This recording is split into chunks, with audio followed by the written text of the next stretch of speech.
We have a unique nation, a republic, like no others. And so this must be unique. This will be our nation's capital.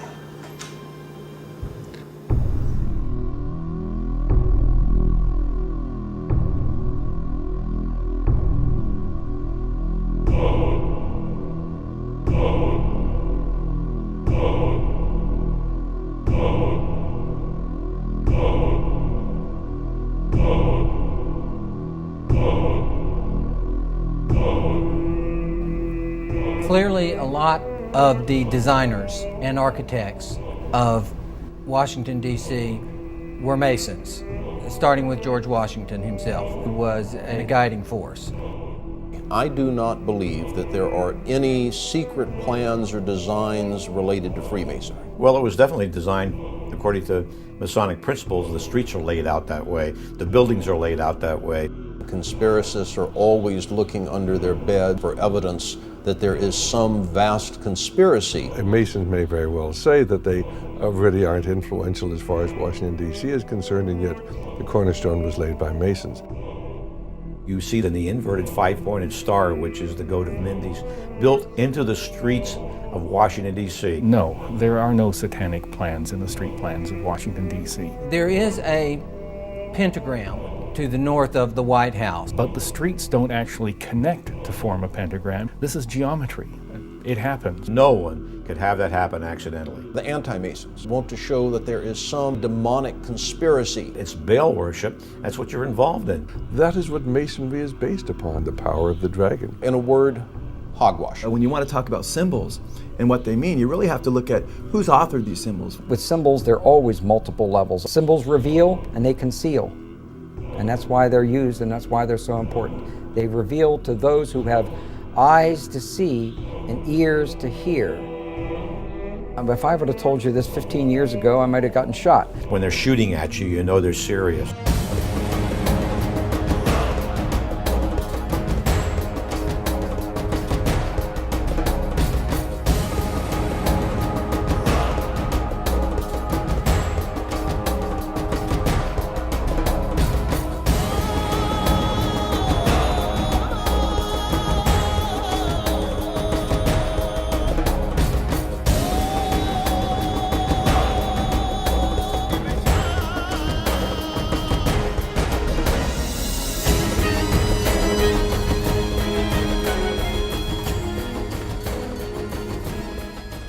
No, I can't. Sorry, the president's house needs to turn 180 degrees. It's just 180 degrees? Absolutely. There's absolutely no way we can compromise. Throw the entire thing out. Happily. This area I here, beg your this pardon. is not going to work. This is not going to work. Absolutely. You're absolutely right. You have had Goodbye. enough. Thank you. From its beginning, the design for Washington, D.C. has been a source of conflict and heated debate. George Washington, Thomas Jefferson, a temperamental French architect, a famous African American, and a mysterious surveyor would set in motion a project that would span the next 150 years, with no end of controversy in sight. But beyond debates at an internal level, the very layout of the city is continually under suspicion. Arcane symbols and mythological designs, both inside and outside government buildings, have caused many to wonder if the city somehow represents a hidden agenda.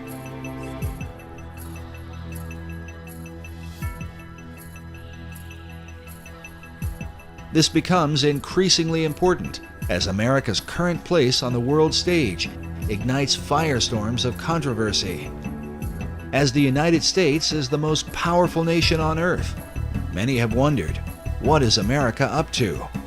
Could the purpose of operations currently carried out by the U.S. government somehow be reflected in the design of its capital city? At the center of controversy are secret societies. Many of America's leaders have belonged to them right from the nation's beginning. Our current president, George W. Bush, has admitted to his membership in the mysterious Skull and Bones Society. You were both in Skull and Bones, the secret society. It's so secret we can't talk about it. What does that mean for America? The conspiracy theorists are going to go I'm on. sure they are. I don't know. I haven't seen the web. Number 322? Skull and Bones has to be the most powerful, one of the darkest of all secret societies that exists on this planet. It is about greed and it is about power. The idea for Skull and Bones is said to have come out of Germany in the early part of the 19th century. The society was founded at Yale University by William Huntington Russell, along with Attorney General and Secretary of War Alphonso Taft, whose son, William Howard Taft, would go on to become America's 27th president. Some believe the Society's foundation demonstrates a clear link with what may be the oldest society of all, Freemasonry. The Society is shown here in 1993, reenacting the laying of the cornerstone for the United States Capitol on the 200th anniversary of the event. Know all of you who hear me, we proclaim ourselves free and lawful Masons, true to the laws of our country, professing to revere God and to confer benefits upon mankind. This is the ceremony in which Senator Strom Thurmond, himself a 33rd degree Mason, took part. Senator Thurmond, we would like you to join in this. Since the William Morgan incident in 1826, when Americans uncovered a secret cabal working inside the government, the presence of Masonry in places of power has always sparked debate. But their influence in American government is undeniable. This is the same Bible upon which Presidents Clinton, Bush, Carter, and George Washington were inaugurated president. Of America's 43 presidents, at least 15 are confirmed Masons, though some say the number is even greater. In addition to the Capitol, the Freemasons have laid the cornerstone for every major building in Washington, D.C. The cornerstones of the President's House, known to us as the White House, the Washington Monument, the Smithsonian, Independence Hall in Philadelphia, incidentally by past Grand Master Benjamin Franklin, and Constitution Hall stand out among many others as outstanding examples of cornerstones which have been laid Masonically. The cornerstone of the United States Capitol, however, stands out above all buildings erected in the free world as the seat of government for our people. This bronze plaque, located inside the U.S. Capitol, marks the spot where the original cornerstone was laid by George Washington, the first American president and a Freemason. George Washington is probably the most famous Mason in the world. The George Washington Masonic Memorial is entirely dedicated to the idea of Washington as a Freemason. Now, we do know that Washington participated in the laying of the cornerstone of the United States Capitol as a Masonic ceremony, and he wore his regalia as a Master Mason. And he laid the cornerstone and performed the ceremony of laying the cornerstone.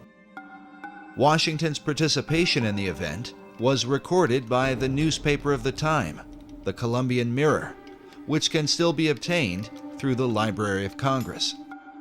Laying the cornerstones of buildings which serve mankind is one of the world's most ancient customs. The cornerstone laying ceremony predates Freemasonry, although its early symbolic purposes as a sacrifice to appease the gods or demons or whatever in prehistorical times. Of course, there's no application to why Freemasons do it. The corn, wine, and oil that we use for this are also ancient symbols. Corn is the symbol of plenty, wine the symbol of refreshment, and oil the symbol of joy and gladness. While Masonry maintains these symbols as a representation of blessing, there are some who believe they hold a more hidden meaning. with symbols, there are always multiple levels, up to 7 different levels of interpretation with every particular symbol. Corn is an important symbol in Masonry and is one found repeatedly in Washington, D.C. But what sort of hidden meaning could apply to corn?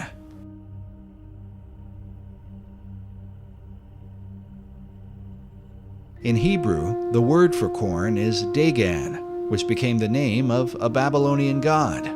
Some believe this same god was adopted by the Phoenicians under the name Dagon. While Dagon was often worshipped as the fish god, he was also the god of corn. His son was known as Baal, who was often called the son of Dagon or the son of corn. Now, corn, of course, if we're talking about pre-New World times, would be any grain or wheat.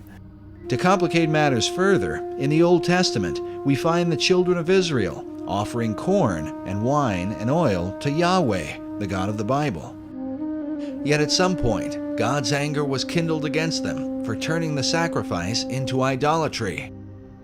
In the book of Hosea, God says of Israel, "She did not know that I gave her the corn and wine and oil, which they prepared for Baal."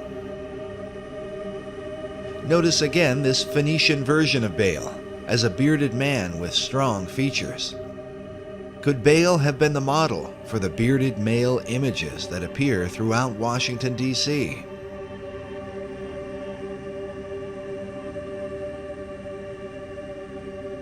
Take note of this image, with ears of corn carved into the hair.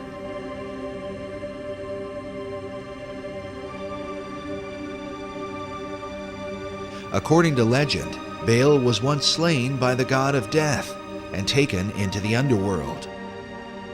But at some point, he was resurrected, or as it is sometimes called, awakened.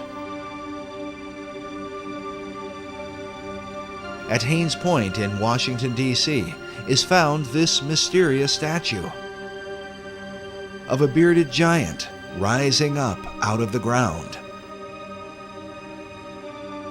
Or perhaps out from his grave. The statue is called the Awakening.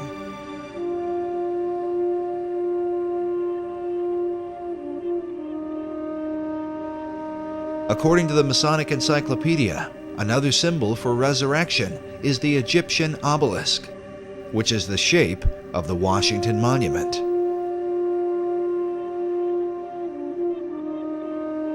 The word obelisk is sometimes translated Baal's shaft or the shaft of Baal.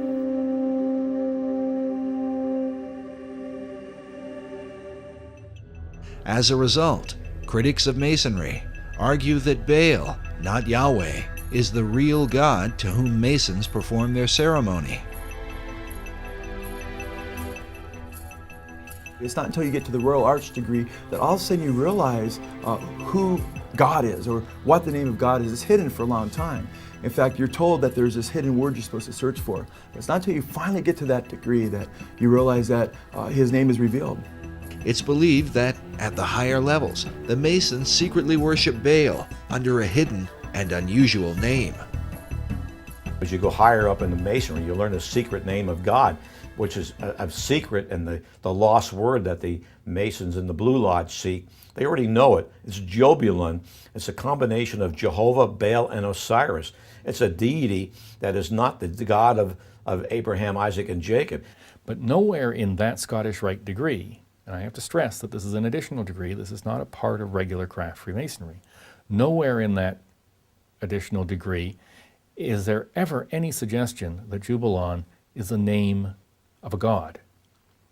What it is a amalgam of 3 different words, which in ancient languages was the word for God. Coyle's Encyclopedia of Freemasonry, he admits on page 516 that Jebulon is basically a composite of 3 different names of different gods. Je, meaning Jehovah, or the Syriac name of God, as he says. And then Baal, or he says Bel, B-E-L, or Baal, he spells it B-A-A-L, how the Bible spells Baal or Baal, it's pronounced in Hebrew, which is the Canaanite god. And then he gives on for the Egyptian god, referencing, many Masons reference Osiris. And it's interesting because when you look at what he's said there, he's admitting that the Masonic name for God includes Baal or Baal. It's not intended to represent a god. Its only use in the ritual is as a password to gain entry to the lodge. It's a demonic god. It's Baal worship. That's what you're involved in. It is the word for God in 3 ancient languages, 3 ancient civilizations, and that's all it is. The Mason is actually worshiping Baal, Jebulon, Je-Baal-on, and Osiris, and just using the name of Jehovah, which is also wrong because God warns not to use his name in vain. Freemasonry is often attacked and accused of being a religion simply because it promotes a belief in God.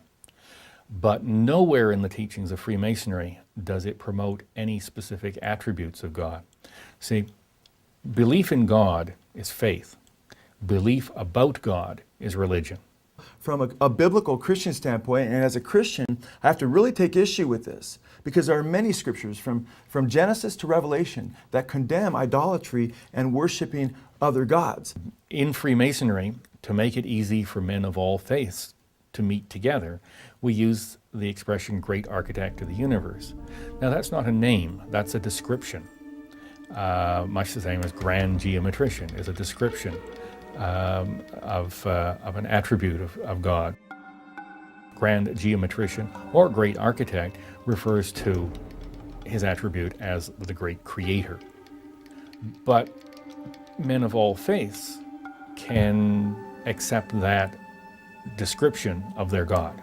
God warns about an admixture or a synergism or a synchronistic view of mixing different gods with his name, and that's something he's very clear about that we're not to do.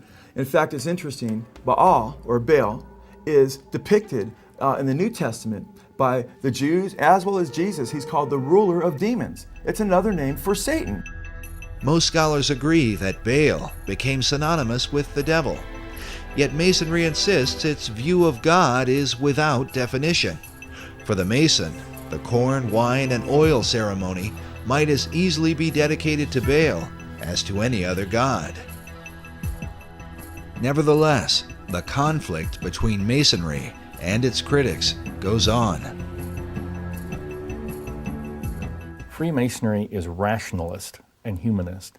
It is not superstitious, and it is not involved in the occult. A lot of Masons don't have a clue as to the fact that the Masonic God is basically Satan. I think that's supremely arrogant of anyone who's not a Mason to believe they know more about Freemasonry than a Mason does. May corn, wine, and oil, and all the necessaries of life abound among the people of the world. And may this building be continued and preserved to the latest ages. What do these things really signify? Could it be an occult ceremony representing some sort of demonic conspiracy, as some suggest? Or is it merely a harmless practice to honor an ancient tradition? To investigate these things, we first review the beliefs of the secret societies that came to America. It is clear that the arcane symbolism in Washington, D.C. begins with them. When you want to talk about symbols and what they mean, you really have to look at who's authored these symbols, what was their intentions. Well, I think it's obvious that anybody who has the eyes to see can see that Washington, D.C., and indeed many other state capitals are festooned with occult symbols. Because these symbols come from the esoteric realm, it is important to define them according to the thinking of occult philosophers. Symbols reveal and they conceal, and that's why they're used and that's why they're so important. They reveal to those who have eyes to see and ears to hear, and they conceal from those who do not have the eyes to see or ears to hear. In the book, Masonic and Occult Symbols Illustrated, we find this quote from Masonic author Charles G. Berger, who says that symbols came to have two meanings, the esoteric and the exoteric.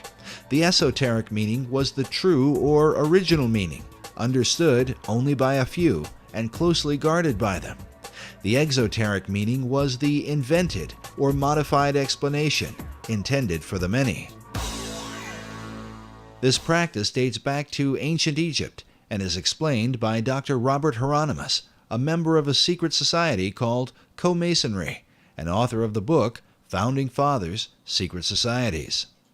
As with all secret societies, you have levels, and if you're on the lower levels, you don't even know they're upper levels. They don't even tell you.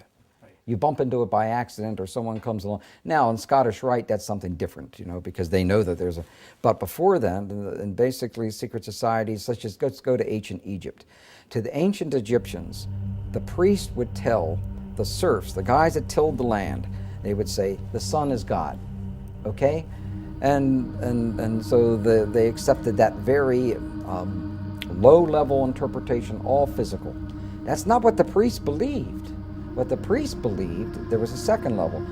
The priest believed that, nope, the physical sun is not the supreme being. It's the spirit which flows through the physical sun that is the supreme deity. However, there was another level, and the priests didn't even know it. It's those that were involved and elevated to if I would have told you this 15 years ago, I might have gotten shot. But this is now, I'm so glad now that this is easy to talk about. The third level, which is a higher level of understanding, said, nope, it's not, that's not the sun. The sun is not the supreme deity. Nope, yes, spiritual energies come through the sun. That's not what we're talking about. What we're talking about is the star Sirius. The dog star. The dog star, because the dog star was everything to the ancient Egyptians.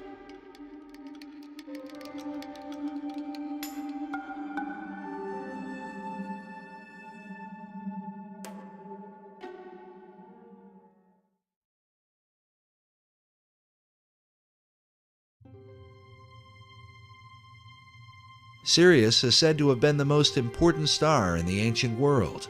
It was considered the brightest star in the heavens, many times brighter than the sun. The Great Pyramid was built to synchronize with Sirius, so that the light of this star would shine into the queen's chamber, supposedly to cast a beam upon an initiate during a ritual. Sirius is considered to be the dog star. It's considered to be the most evil star in the Egyptian pantheon. And the reason for this is because in ancient Egypt they depended on the Nile. And during the time when Sirius is in its ascendancy, which is in late July and early August, was the time of drought. It was a time when the Nile was at its most weak in terms of being able to be used for crops. And so the Egyptians thought this was a time of blasted blight, drought, and evil. It seems strange then that Sirius should be related to the founding of America. According to Masonic author David Oveson, the Declaration of Independence was signed when the sun was in alignment with Sirius in July of 1776. It is, however, appropriate that Sirius should be related to the most Egyptian-styled icon in America's capital city, the Washington Monument. Oveson writes that in 1848, when the cornerstone of the Washington Monument was laid, the sun would have passed over Sirius. He goes on to say that in the course of the ceremonial, the star Sirius would have been seen on the eastern horizon. It would have been rising over the Capitol building to the east of the monument. The monument itself was originally designed by Freemason architect Robert Mills. Mills was trained by two fellow Masons, James Hoban, who designed the White House, and Benjamin Latrobe, who designed the U.S. Capitol. Mills' original design seemed to combine the whole pantheon of pagan mysteries, an Egyptian-style obelisk surrounded by a Roman colonnade with Greco-Roman-looking statues all around it. According to the original plan, the monument should have been built directly south of the White House. But as with every plan, things change. When they went to build it, and when they calculated what the weight of the monument was going to be, they determined that that precise spot, that the foundations and the bedrock at that precise location would not safely support the weight of the monument. As a result, the monument was shifted slightly to the east. While it is not in a perfect alignment with the White House, it would end up in a perfect north-south alignment with the Masonic House of the Temple, which was built some years later. The construction for the Washington Monument began on July 4, 1848, with the laying of the monument's cornerstone by Freemasonic President James K. Polk. The project itself would take over 30 years to complete, during which time funding for the project would be scarce, the American Civil War would take place, and many ideas about the monument would develop. When the aluminum capstone was finally set on December 6, 1884, the end result would be a much simpler and more Egyptian figure than was first envisioned. The shift in design was the influence of George Perkins Marsh, the man considered the father of the modern environmentalist movement. In 1876, Marsh was the U.S. minister to Italy. While there, he spent years studying the many obelisks which had been brought from Egypt. It was he who realized that the height of a traditional Egyptian obelisk was approximately 10 times the base, causing the plan for the Washington Monument to be reduced from 600 feet to 555 feet. As for the colonnade and statues planned by Mills, Marsh wrote, "Throw out all the gingerbread of the Mills design and keep only the obelisk." While a true obelisk is fashioned from a single block of stone, the Washington Monument is made up of many stones. The hope of the Washington Monument Society was that the structure would reflect the idea of, out of many, one.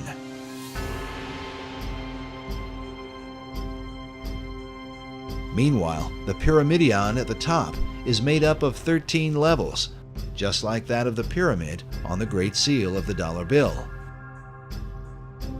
But mysteries abound with the monument, not the least of which is the presence of a 12-foot obelisk beneath a manhole just a few hundred feet away from the Washington Monument. It appears to be a miniature replica of the monument itself, but as to why it is there, no one seems to know. Yet like the pyramid on the US dollar, this obelisk is missing a capstone. Meanwhile, Masonic author David Oveson is convinced that the Freemasons who signed the Declaration of Independence on July 4th and who laid the cornerstone for the Washington Monument on that same date would have been familiar with the rising of the Egyptian dog star Sirius, as it is an important symbol in Freemasonry. Interesting thing about all of Freemasonry is that symbolism is ultimately very important. They don't put a lodge in the east because it's a nice place and it looks good.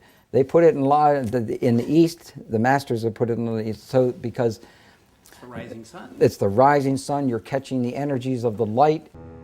As Dr. Hieronymus revealed earlier, the real light shining in the east for the Egyptians was not merely the sun, but the light of the dog star, Sirius, which some believe holds a more sinister implication. This dog star also has relations to the idea of modern-day ceremonial magic and modern-day masonry.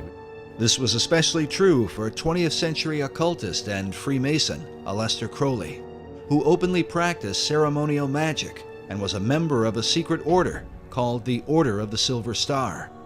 The Silver Star was a reference to Sirius.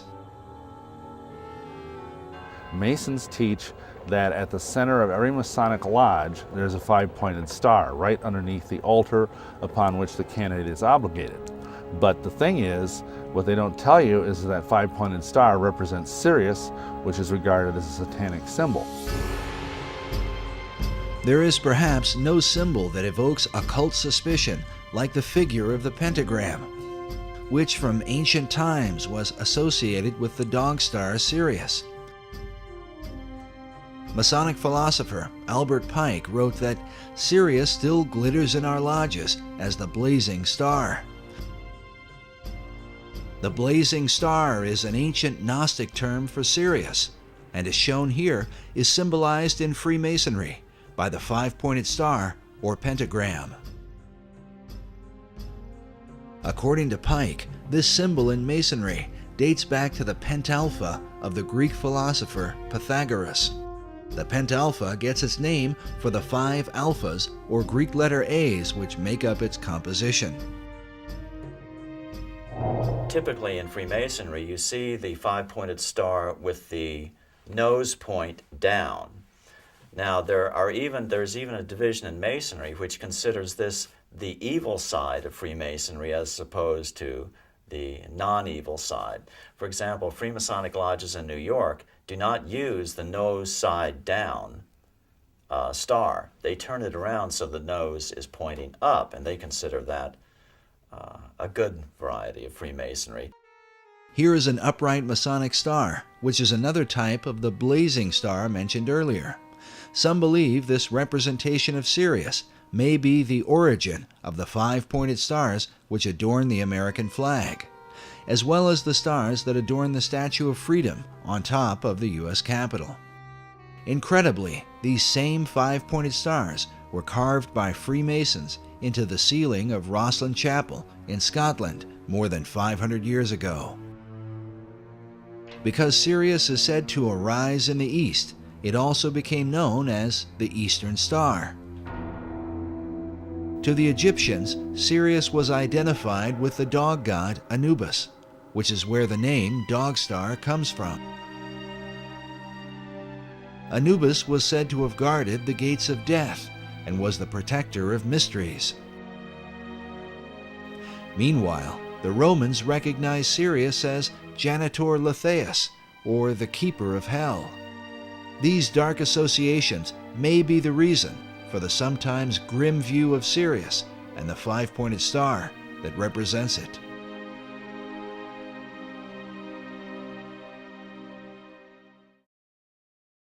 But Sirius was also associated with the Egyptian goddess Isis, and here, as we connect the dots, a more complete picture begins to emerge. For the Egyptians, the rising of Sirius in the east preceded the annual flooding of the Nile River, which for them was a magical event. It was also the time that the goddess Isis would appear and give birth to Horus, the divine child of the Egyptian Trinity. The all-seeing eye is also called the Eye of Horus, and in Freemasonry, Horus symbolizes the Masonic concept of a Christ. This is further represented by the hieroglyph used to denote Sirius. Notice the 3 symbols, an obelisk, a star, and a half circle. According to Egyptologists, the half circle is used to denote what is called the benben, or the capstone used atop the pyramids. Throughout all history, it has been said that the capstone to the Great Pyramid of Egypt has been missing, which is why the all-seeing eye of Horus floats in its place above the pyramid on the back of the dollar bill. According to occult philosophers, the light which illuminates the eye comes not from the sun, but from the dog star Sirius, as is demonstrated by this illustration of the blazing star of Masonry, centered by an all-seeing eye. As Robert Balville writes, in many esoteric traditions, the return of the capstone of the Great Pyramid will signal the return of the Great Initiate, which, according to many prophecies, signifies the return of the Christ.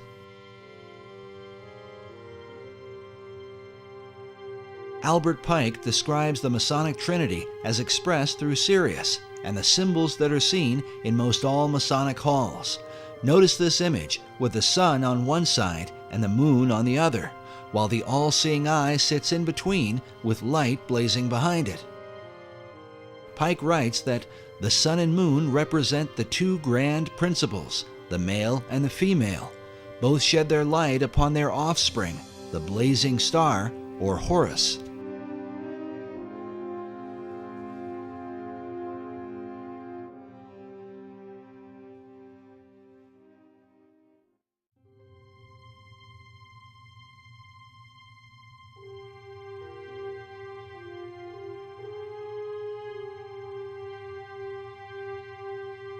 These philosophies have been known and practiced by secret societies for many centuries. As the evidence will show, designing cities as a reflection of occult tradition was not a new concept to the Founding Fathers, among whom the influence of Freemasonry seems undeniable. In fact, the 110th Congress of the United States on January 5, 2007, passed House Resolution number 33 to honor the Freemasons for their contribution throughout America's history. The number 33 is well known as the honorary degree of Scottish Rite Masonry. The House resolution read in part that the Founding Fathers of this great nation and signers of the Constitution, most of whom were Freemasons. The Masons felt in the United States that they were forming a Masonic republic. The concept of a republic dates back to the Greek philosopher Plato.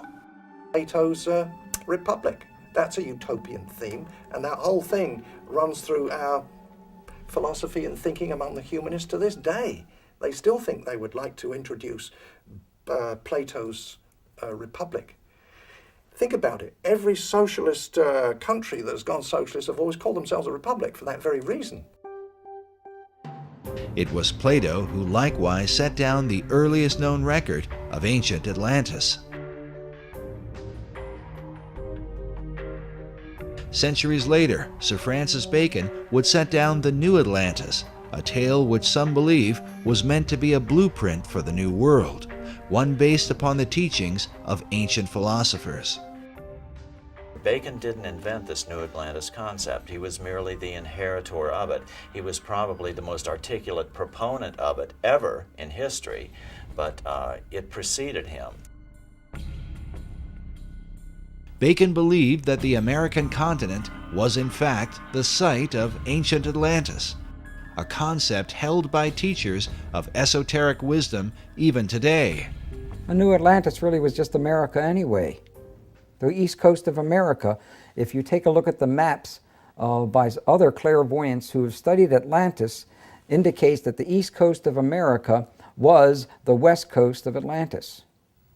This country, America, is the remnant of the ancient Atlantis, and so is very susceptible to much of the history of Atlantis, the energies of Atlantis, and some of the actions, for instance, the religion of Atlantis.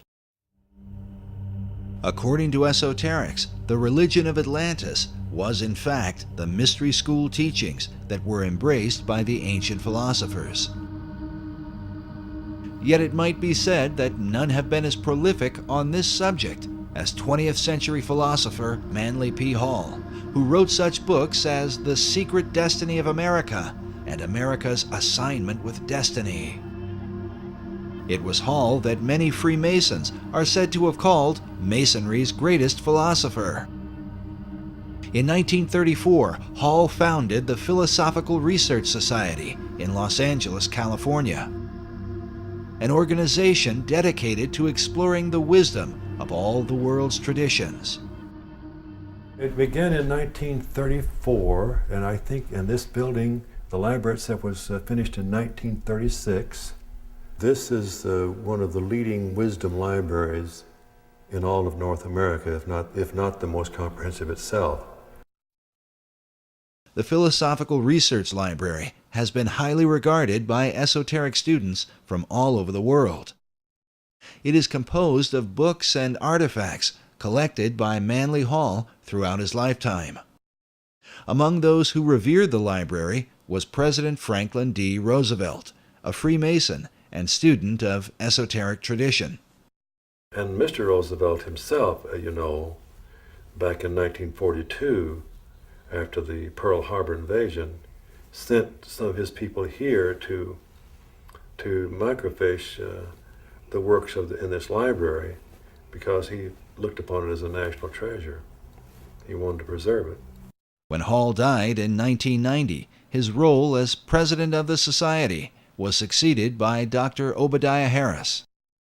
Manly Hall, who was a young Canadian philosopher, sage type, envisioned re-establishing what he called the little Alexandrian library, which was, as you know, destroyed. He was very fortunate in that as he was giving a talk, he was still in his early 20s, a baroness, oil baroness from Ventura, who owned most of the oil wells in Ventura County, told him that she was going to take care of him for the rest of his life, that no matter what he needed, to let her know that she would see that he got it. And she wasn't really joking, because I've looked at the records back in the early 30s, when most of the country was in depression. I don't know if California was really in one, but most of the world, the country was.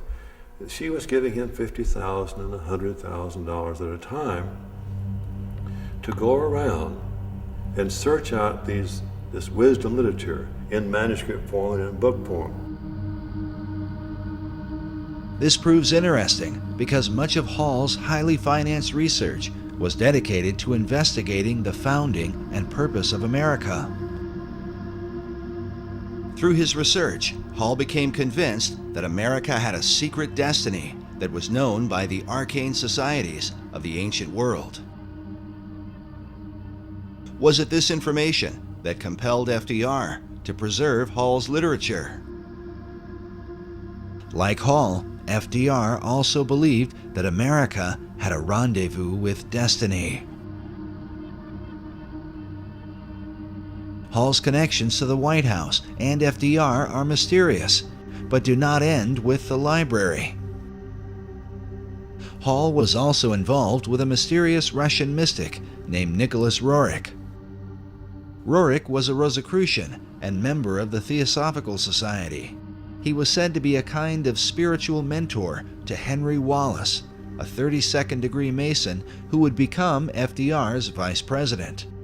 It was Roerich's influence that inspired Wallace and ultimately FDR to place the Great Seal of the United States on the back of the dollar bill, with the words Novus Ordo Seclorum, the new order of the ages. Dr. Harris, can you tell us about this statue here? Oh well, this would be a very favorite thing to Manly Hall. This is Nicholas Roerich. Today, a statuette of Nicholas Roerich can be found at the PRS Library. Well, actually, he lived even in the 20th century up until now. What impact could the beliefs of men like Roerich and Manly P. Hall have had on the highest levels of America's government? They jumped a few decades from the New Deal, because the Novus Ordo Seclorum can be translated to the New Deal in English as easily and readily as to the New Order or the New World Order. I truly believe FDR believed he was creating a New World Order out of the Depression, and that he had with him and had, encircled himself by people who would facilitate that dream. These visions of New World Order or New World, the world of democracy, that's a part of the very soul that gave birth to this country. As the United States was born, the design for its capital city would begin under the leadership of President George Washington, who was himself a master mason. 150 years later, the fulfillment of its major construction, with such buildings as the Jefferson Memorial, the National Archives, and the Pentagon, would be completed under the leadership of another Masonic president, Franklin Delano Roosevelt. But was the city erected to represent the country's concept of liberty, or to reflect an ancient belief in America's destiny? According to Hall, Freemasonry plays a pivotal role in bringing forth this ancient plan. Manly P. Hall was a Freemason, wasn't he? Right, he was a 33rd degree Mason. He was really important as far as trying to figure out what the goals of Freemasonry are in this age. He gives you hints, just incredibly important hints at what they're all about at the root level, what it is they're really striving for, what is their core inner doctrine, which they really don't like much revealing to the rest of the world.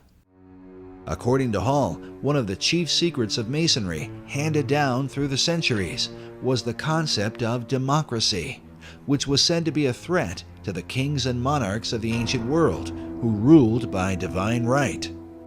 Yes, it had to be secret because the idea of democracy was worse than heresy. It was treason. Nevertheless, these societies were determined to bring forth their great plan, no matter what the cost. In his book, The Secret Destiny of America, Manly P. Hall wrote that world democracy was the secret dream of the great classical philosophers, saying that the brilliant plan of the ancients has survived to our time, and it will continue to function until the great work is accomplished. Many researchers believe this great work is the secret behind the wars and rumors of war America has been involved in through the 20th century, right up to the present day. Could this plan of the ancients to establish a world democracy be the real hidden agenda of secret societies? And was this ancient plan echoed in the 2005 inaugural address given by President Bush? When our founders declared a new order of the ages, they were acting on an ancient hope that is meant to be fulfilled. The occult is working at the highest levels of our society, using the military and financial power of the United States to bring about this one world state. And the president has spoken openly about it, how the purpose of the United States is to bring democracy to the nations of the world. Where did this become the function of our nation, to bring democracy to the world? You only need to read the writings of Manly P. Hall, where he tells you that for 3,000 years, secret societies have been working to bring democracy to the world. You read President Bush's speech, before the Association on Democracy, the National Association on Democracy. He tells you for 2,500 years, people have been working to bring democracy to the world.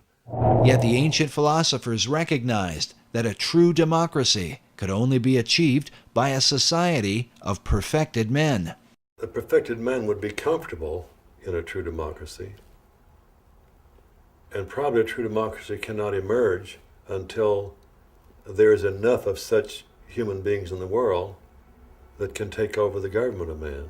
It will be that kind of leadership. It'll be like Plato's vision of the philosopher king, the man who has wisdom and the man who has power.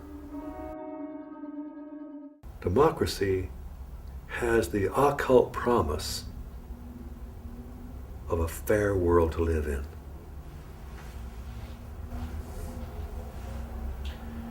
Now, you mentioned the occult promise. How would you define a term like that for an audience who's... Well, probably define that term by saying that promise Can you explain the word occult? Well, it's obscure. It's hidden. Can you start by saying the word occult means? The word occult would mean hidden or obscure, not visible to the normal eye. So an occult promise is something that is inherent, but only visible to those who have that inner vision. So a fair world is a kind of occult promise at the heart of democracy. Is that a better explanation? But is this occult promise part of America's Christian heritage? And if not, could this account for why the many symbols that adorn America's capital city come not from the Bible, but from the ancient mystery religion? And if America were really, truly a Christian nation, what would all of these mythological characters be in our city? Certainly the Christian influence was very strong. From the Christian point of view, we were formed as a Christian nation. But from the occultist point of view and those associated with astrology and the ancient mystery religions, America was, of course, and Washington, D.C. was to represent their position. So you've had the two forces, in America ever since its formation. While it seems that most of America's leaders have upheld Christian ideals, their reason for doing so is often questioned. If they were Christians, why would they erect monuments to pagan gods and goddesses? And if they were pagans, why confess to Christian ideals? Manly Hall suggests the reason may have been one of self-preservation. He argues that because of the persecutions of organized religion in the Old World, the secret societies employed even greater methods of secrecy to protect their occult philosophies, making themselves sound as though their beliefs had to do with Christianity, which was the dominant belief in Europe, and eventually America. He says the pagan intellectuals reclothed their original ideas in a garment of Christian phraseology, but bestowed the keys of the symbolism only upon those duly initiated and bound to secrecy. It is for this reason that all secret societies have an initiation process whereby members are bound by blood oaths not to reveal the secrets of the order. A chief factor that contributes to confusion about the beliefs of America's founders is the presence of Rosicrucianism. The Rosicrucians are a mystical, arcane society that played a major role in the development of Freemasonry. The rose and cross, which symbolize the society, are also the source of its confusion. The rose is the symbol of secrecy and represents the pagan mystery religions, while the cross symbolizes Christianity. Rosicrucianism is when the two are combined. The Rosicrucians can write and speak about Jesus Christ, the cross, prayer, and the Bible. But with these things, they combine elements of magic and the mystical philosophies of the ancient world. Because of this, one can begin to understand how a man like Charles Thomson could be famous for his English translation of the Old and New Testaments, and at the same time approve the design of the Great Seal for the United States, with the all-seeing eye of Horus floating over an Egyptian pyramid. Thomson was closely associated with a man named Peter Miller, a well-known 18th century Rosicrucian and the leader of the Ephrata community in Ephrata, Pennsylvania. The Ephrata cloister is believed to have been the first esoteric settlement in the New World, with connections to some of the founding fathers, such as Benjamin Franklin and George Washington.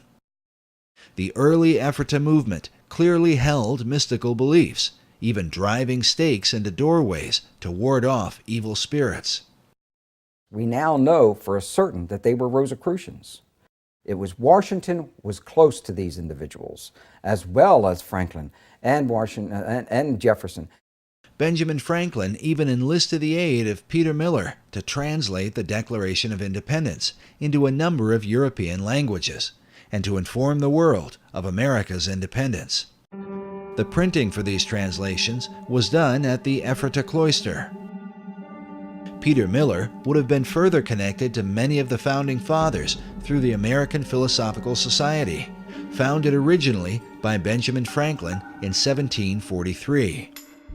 The Society's members included such prominent figures as Thomas Paine, Alexander Hamilton, Thomas Jefferson, the Marquis de Lafayette, George Washington, Charles Thomson, and of course, Peter Miller. Later members would also include such names as Charles Darwin and Thomas Edison. Franklin Society is thought to be directly related to the earlier concepts set forth by Sir Francis Bacon. According to Michael Howard in his book, The Occult Conspiracy, Franklin's American Philosophical Society was operated in the same tradition as the Royal Society in England, which was based on Sir Francis Bacon's Rosicrucian concept of the Invisible College. In the history of the Royal Society, they refer to the beginnings of the Royal Society came from a group of people who called themselves the Invisible College. The Royal Society was brought in after Bacon's day. In fact, Bacon had been dead, I think, about 50 or 60 years, and the Royal Society was then brought in. How it happened, I believe, was, well, in fact, it's documented so solidly that you can buy, there's a book written by Thomas Sprat, who was the first president of the Royal Society. So this goes back to the early 1700s, and he wrote a history on it. And he acknowledged there that Francis Bacon was the originator of the idea. The purpose of the Royal Society of London was to further Bacon's advancement of learning through scientific investigation. It is without question, however, that some of their work led to the metaphysical and the occult. And then we find that the Rosicrucians called themselves the Invisible Brotherhood, and the College of Rosicrucians was therefore, or was called by them, the Invisible College. A Rosicrucian influence can be clearly seen in some of America's symbols. For example, this image of a pelican feeding her young appears in Manly Hall's Secret Teachings of All Ages and is very common to Rosicrucianism and Freemasonry. Now notice the Great Seal for the state of Louisiana. This particular replica is found inside the inner corridors of the U.S. Capitol. The Temple Church in London is a well-known Knight Templar church.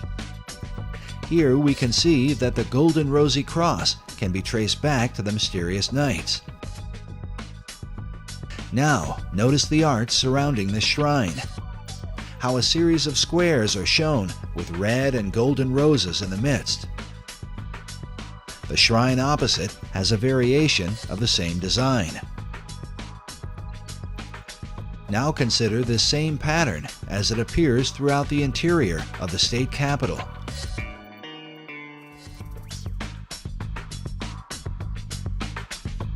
Inside the old Supreme Court room, and in various forms throughout the Library of Congress.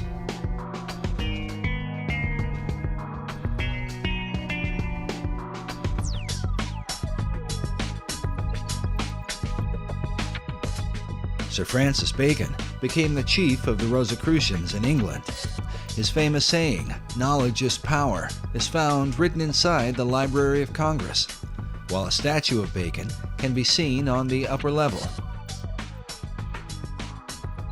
Elsewhere in the main library is a Baconian passage from his collection of essays. It reads, "The inquiry, knowledge, and belief of truth is the sovereign good of human nature." This saying is found over a statue representing philosophy. Could this be an indication that Baconian philosophy governs the New World concept? Bacon took his inspiration from the goddess Pallas Athena, known for her helmet of invisibility. Pallas Athena images also turn up throughout Washington, D.C.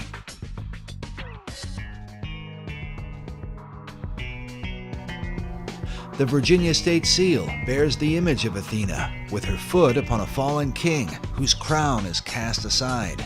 The word "Sic Semper Tyrannis," thus always to tyrants, written beneath. To the Romans, Athena was called Minerva. This painting of Minerva can be found in the Great Hall of the Library of Congress. At 15.5 feet high, it is the most imposing image in the room. Notice she holds a spear that comes like a ray of light from the sun, with a traditional helmet of Athena at her feet. This particular work was done by 19th century artist Elihu Vedder. Vedder was known as a symbolist painter whose style was part of a movement that can be traced to France during the 19th century and an art house called the Salon de la Rose Croix. Yes, they were a group of Rosicrucian artists known for promoting symbolic and often bizarre imagery. Some of which, like the image of this satyr, seems to be repeated inside the Library of Congress.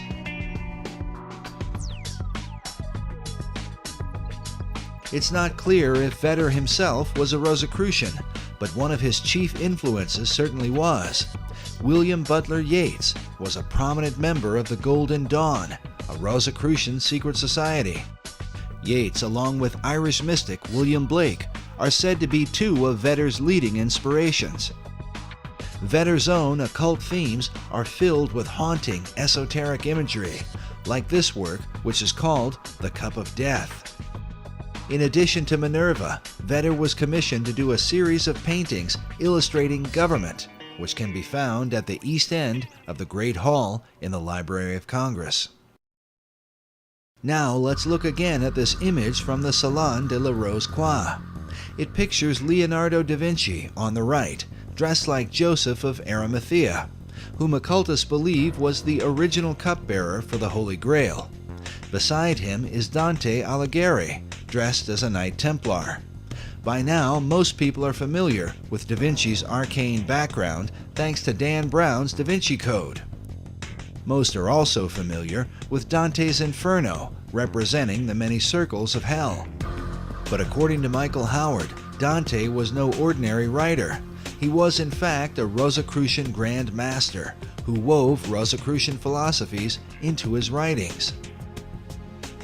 Masonic philosopher Albert Pike wrote that it was Dante who first publicly expounded the symbol of the Rose Cross. Something partly seen in William Blake's sketch of Dante's Paradise, with a cross in the center. But now look at this drawing done by famed artist Gustave Doré. The title of Doré's illustration is, quote, "The saintly throng in the form of a rose." This statue of Dante, holding a copy of his Divine Comedy, is found in Meridian Hill Park in Washington, D.C. This is the same park that is said to have marked the sacred 77th meridian upon which Washington, D.C. was built.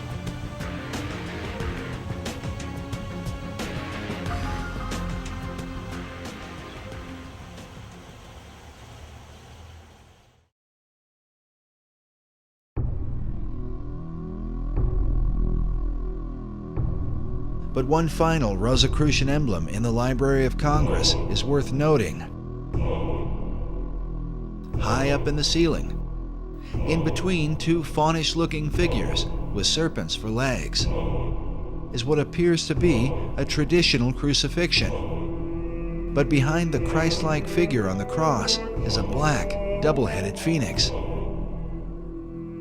The words in Latin that encircle the image come from Psalm 17:8, a psalm that is often employed in Rosicrucian writings. It reads, "Under the shadow of thy wings, protect us." The question is, whose wings are providing the protection?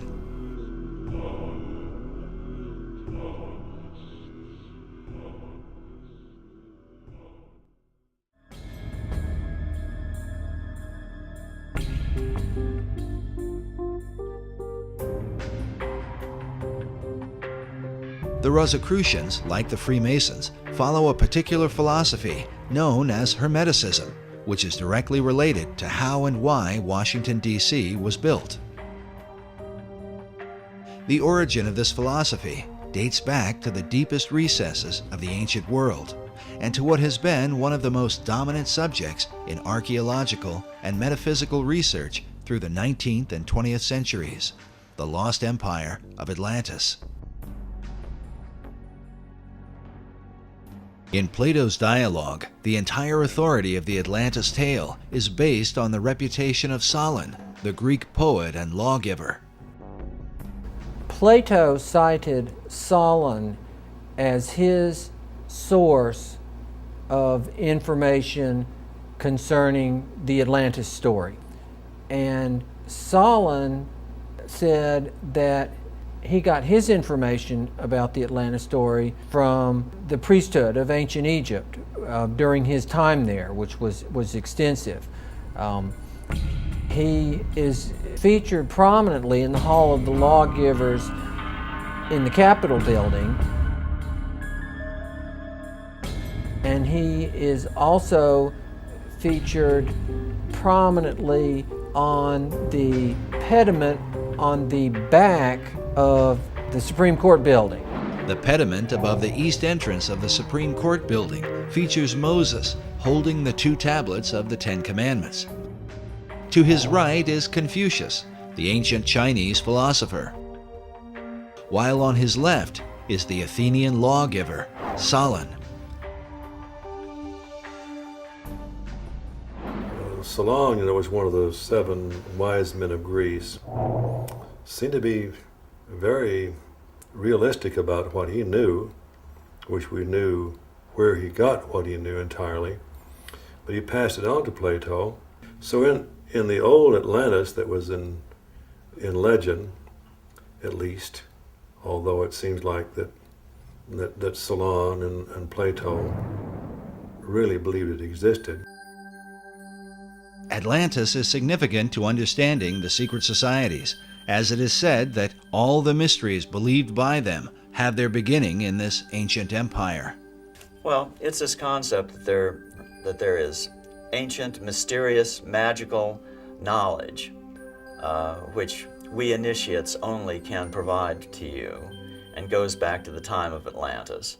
All knowledge, the power to heal, the power to destroy, godlike powers hidden within secret societies. The ancient mystery religion is said to have been carried in secret to preserve the teachings through the Dark Ages. It's believed the mysteries were adopted by the Knights Templar, who brought them back to Europe when they returned from the Crusades.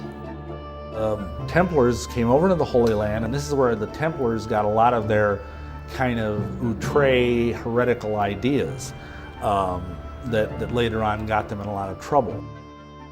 In England, the mysteries were adopted by men like Dr. John Dee, and later by Sir Francis Bacon. When Bacon sent his secret societies to the New World, the mysteries came with them. In short, the ancient mysteries represent the pagan beliefs of Rome, Greece, Babylon, and Egypt. And before that, it's said to Enoch, who was the great initiate and king of Atlantis. And it said all the teachings come from Enoch. Enoch is mentioned in the book of Genesis, where it says that Enoch walked with God, and he was not, for God took him. The biblical Enoch was then adopted by the ancient occult philosophers, who transformed him into a synthesis of various pagan gods and wise men. According to Masonic historians, Enoch was later known as Hermes to the Greeks and Mercury to the Romans. Among the Egyptians, he was called Thoth, and the Book of Thoth is said to be a collection of his wisdom. Enough cannot be said about the esoteric version of Enoch.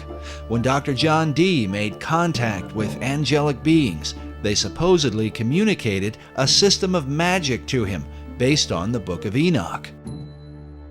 Today, this system is widely practiced and is known as Enochian magic.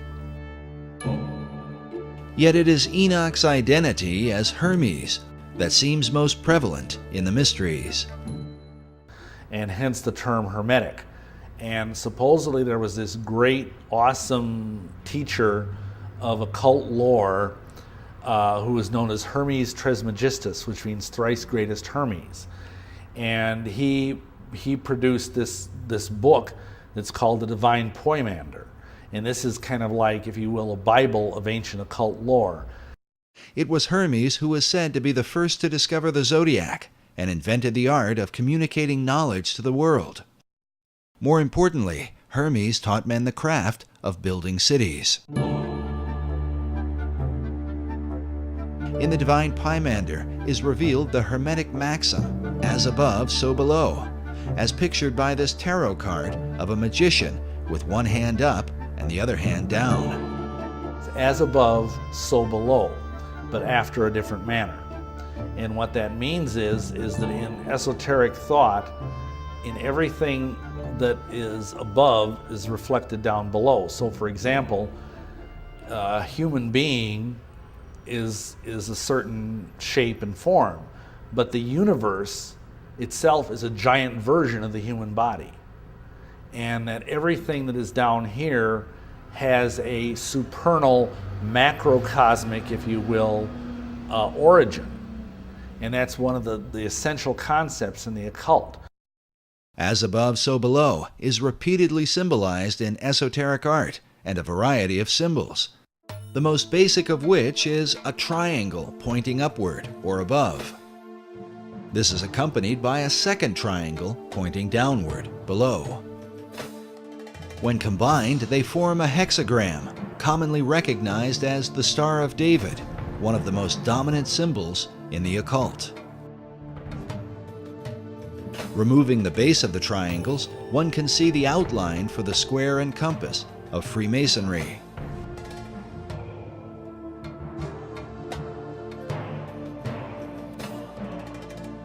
This next image shows what Manly Hall called the God of Reflections. He is called the Ancient One, perched over a pool of water that reflects his image. Notice also how the placement of his arms and the crown upon his head form two triangles like a Star of David, while on his chest is a Maltese cross positioned upward and then reflected again down below. Esoterics believe this same principle of reflection can be found in nature, with bodies of water providing a mirror as a picture of the Hermetic maxim. With this in mind, consider the placement of the reflecting pools in our nation's capital. Before the Washington Monument, the U.S. Capitol, the Lincoln Memorial, and the Supreme Court.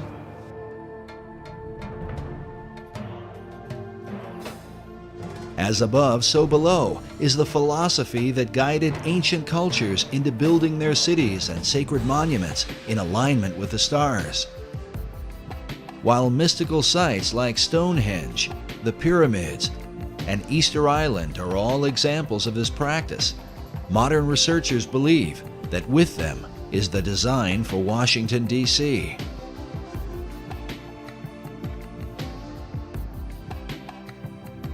As above, so below. All those individuals that were involved in any type of architecture to the ancients, that philosophy, that dictum, especially in Freemasonry, was as above, so below. What you have in the heavens should reflect at a certain period of time that which is on the earth. So Washington, D.C., in my opinion, has some very strong, powerful spiritual energies because of the lining up of these buildings to various stars. These spiritual energies are referred to by Masonic author David Oveson.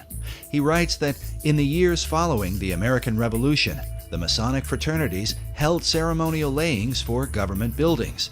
Such buildings were aligned with the stars and with the spiritual beings who ruled the stars.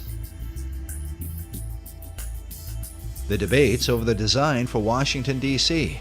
usually begin with the designers themselves. Were these the sort of men to employ esoteric philosophy into the building of America's capital city? There's a distinction we have to make between the street plan of Washington, D.C.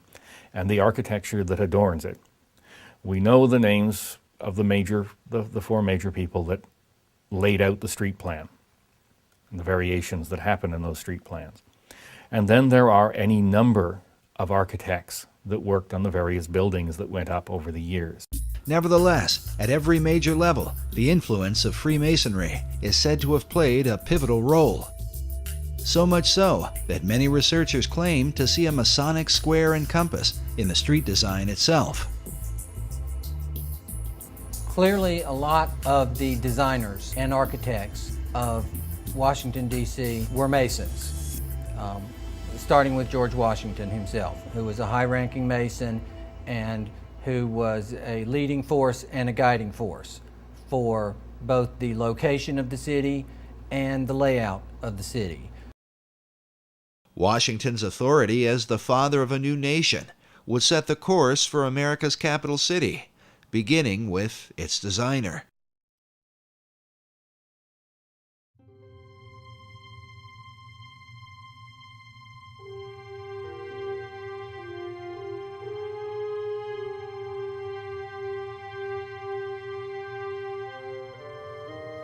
George Washington was still president during the time that the plan for the city was conceived. Washington had commissioned Major Pierre Charles L'Enfant to work out the initial street design. L'Enfant had come from France with the Marquis de Lafayette and served with Washington during the Revolutionary War as one of his officers. He was known as a temperamental Frenchman, sometimes difficult, if not impossible, to work with. He, as I understand it, felt very strongly about the plan that he developed for the street layout of the city.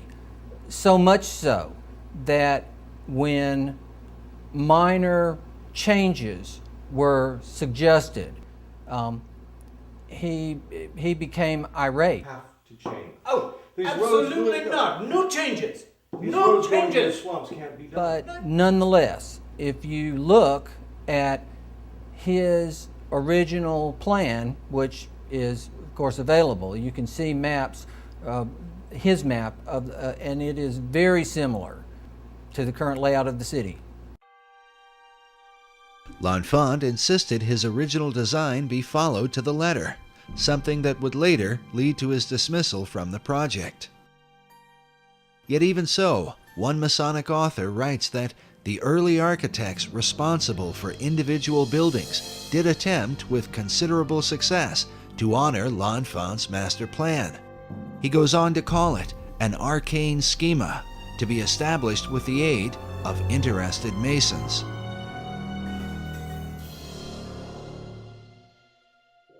Yet in the planning stages, L'Enfant was particularly at odds with Thomas Jefferson. These guys had a terrible, they just did not get along. Jefferson, of course, was a very important part of the designing of Washington, D.C. Jefferson himself, along with Benjamin Franklin, was said to be deeply involved in astronomy. Jefferson spent 5 years as the American ambassador to France. When he returned, he brought with him the influence of European architecture. Along with Washington, Jefferson, and L'Enfant was Andrew Ellicott, the surveyor for the city, and Benjamin Banneker, his assistant. Banneker has been called the man who loved the stars. He was a free-born African-American who published a famous almanac on astronomy. His influence on the design of Washington, D.C. has been greatly disputed. Some believe that when Pierre L'Enfant was fired from the project, he took his designs with him. Good day, sir. L'Enfant. And that Benjamin Banneker was able to recreate the plan from his photographic memory later on. Others argue that copies of L'Enfant's design were still available, and that the unfinished elements were then added by the surveyor, Andrew Ellicott, a little-known figure who some believe was a Freemason. While mysteries abound about the specifics, one thing all of the designers and surveyors seemed to have in common was an interest in the esoteric elements that would compose Washington, D.C. Ultimately, when the final design was presented, George Washington chose to call it the L'Enfant Plan.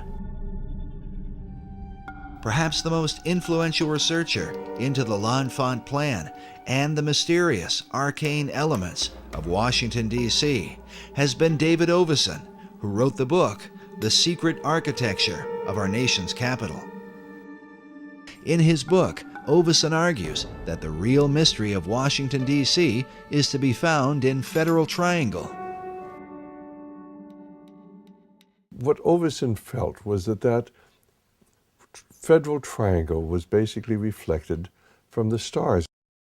Oveson's research, more than any other, confirms the idea that Washington, D.C. was built according to Hermetic principles, as above, so below. It was laid out to reflect what was going on in the stars, where you had a right-angled triangle surrounding the constellation of Virgo. The right-angled triangle surrounding Virgo is partly reflected in the layout of Federal Triangle and symbolizes the Pythagorean theorem. The theorem simply states that the base of a right triangle squared and the perpendicular side of a right triangle squared are equal to the third side, known as the hypotenuse. This theorem is said to be of unique and mysterious importance in Freemasonry. It's interesting that in the third degree of Masonry, the Master Mason candidate is given several lectures. And one of the lectures, he is told to meditate upon the 47th problem of Euclid, which is also the 47th theorem of Pythagoras.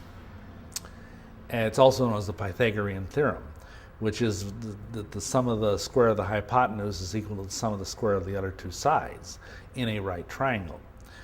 And of course, everybody goes, huh? You know, what's that got to do with anything? But it sounds really impressive. And of course, it's never explained. You have to go and look it up. You have to take the initiative and go into a Masonic library or a Scottish Rite library. Fortunately, there was a huge one in Milwaukee where I lived. And then you learn what they're being told. What they're being told is that, again, symbols have different levels of meaning. And for example, the upright part of a right triangle symbolizes Baal. The horizontal part of the right triangle symbolizes the female, who is of course prostrate and passive. And the hypotenuse, which connects the two, that symbolizes the divine child that Baal and the goddess create. Baal and Astarte, Isis and Osiris, pick the name, they're all the same thing. They're trying to evoke the trinity, the pagan trinity of Baal or Osiris and Isis and Horus.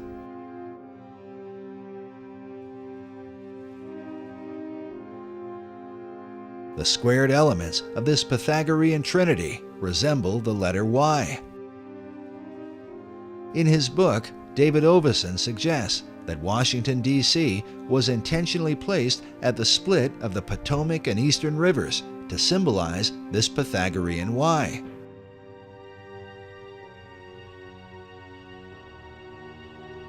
It was George Washington who outlined the 10 square mile perimeter for the city, according to the cardinal directions. But Oveson's principal theory is that in L'Enfant's original plan, the White House, Washington Monument, and Capitol Building were designed in a right triangle, according to a star pattern above, where 3 stars surround the constellation Virgo, forming a stellar triangle. According to Oveson, the Federal Triangle actually exists within this greater triangle, but with the same purpose. This Hermetic symbolism, above and below, is intended to draw upon the spiritual energies associated with Virgo. But for what purpose? Could it be that as Isis brings forth Horus, so the energies of the Virgin are intended to bring forth the divine child? Oveson refers to Pennsylvania Avenue as the spiritual center of Washington, D.C., partly because it forms a direct line between the Capitol Building and the White House, but also because Pennsylvania Avenue is the hypotenuse of the Federal Triangle and symbolizes the divine offspring of the pagan trinity.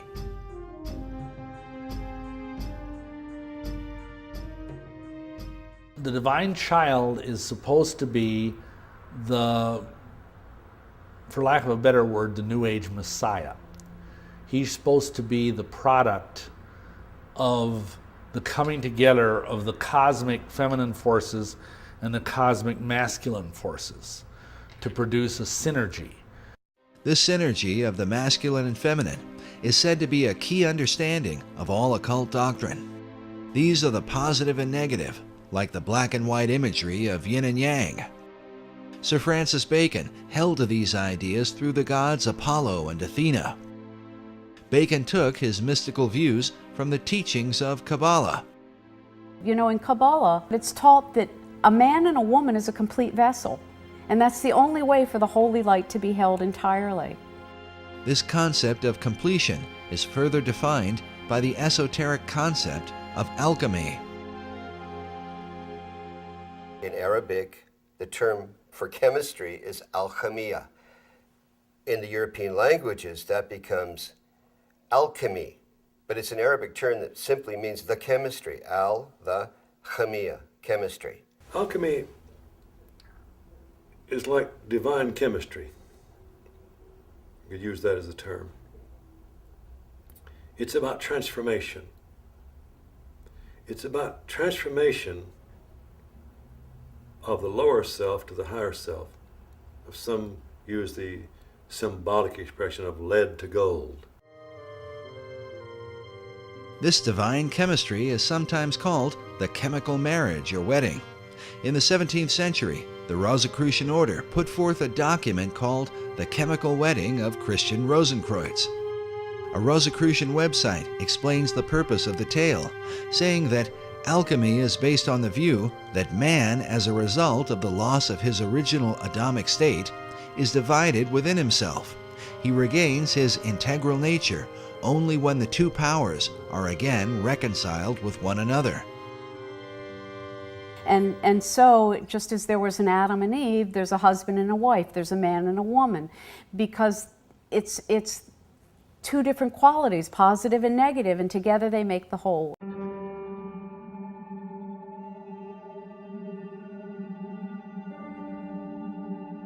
Throughout Washington, D.C., the alchemic and Pythagorean principle of the male and female seems to be repeated again and again.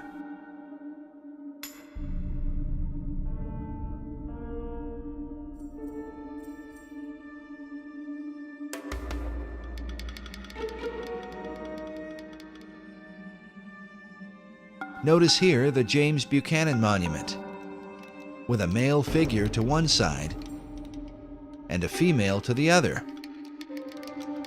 while President Buchanan, who also happened to be a Freemason, is placed in between them, where the perfected man would be.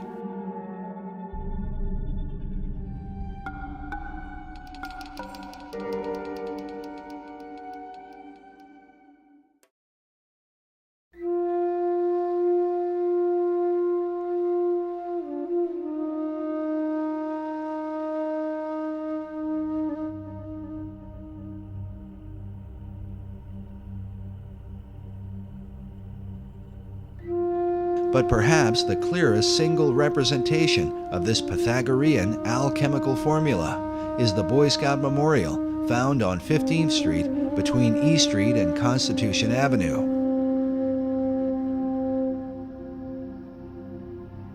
The Boy Scouts of America were founded by a Freemason named Daniel Carter Beard. And so it seems only fitting that the Boy Scout Memorial would be a kind of American Trinity, where the Boy Scout himself stands in the place of the divine offspring.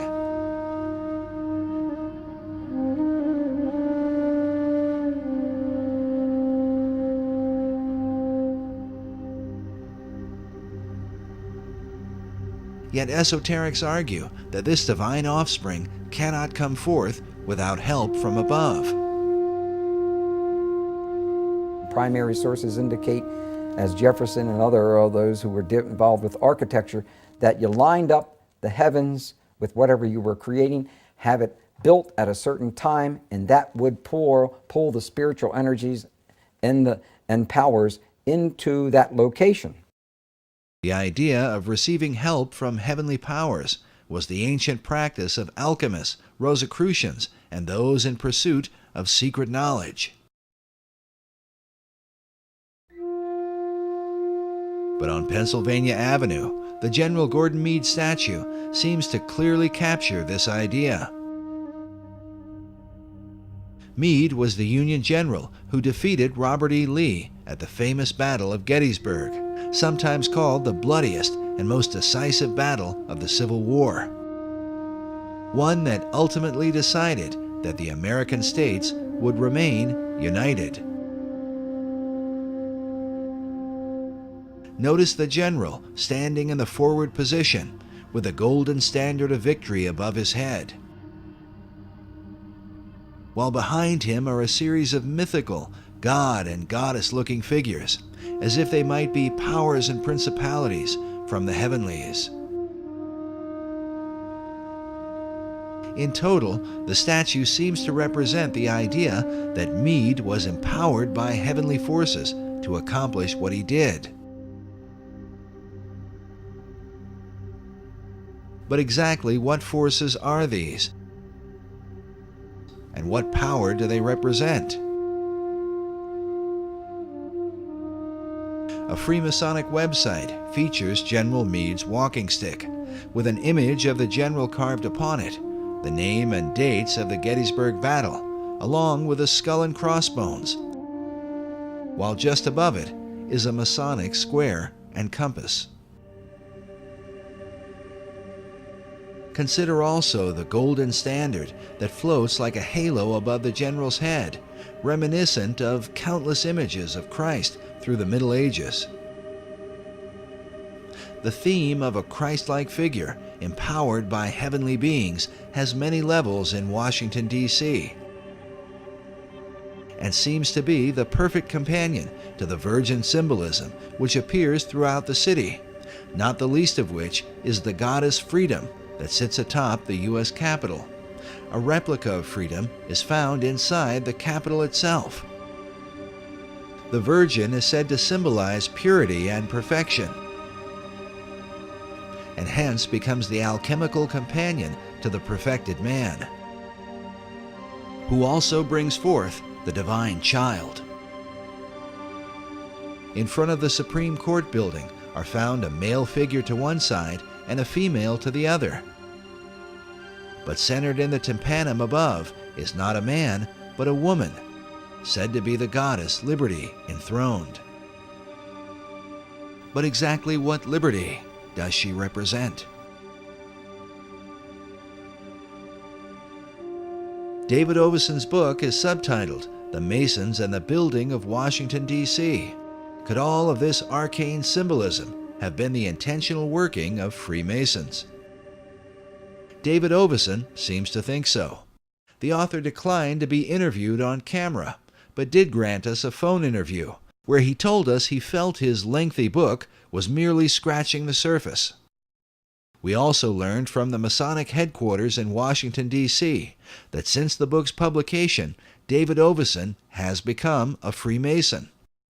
But while many Masons are proud to say that America's Capitol is full of Masonic symbolism, not all of them agree. From my studies of the design of Washington, D.C. and its history, I do not believe that there are any secret plans or designs related to Freemasonry. Dr. S. Brent Morris is an honorary 33rd degree Mason and the managing editor for the Scottish Rite Journal, Masonry's premier publication.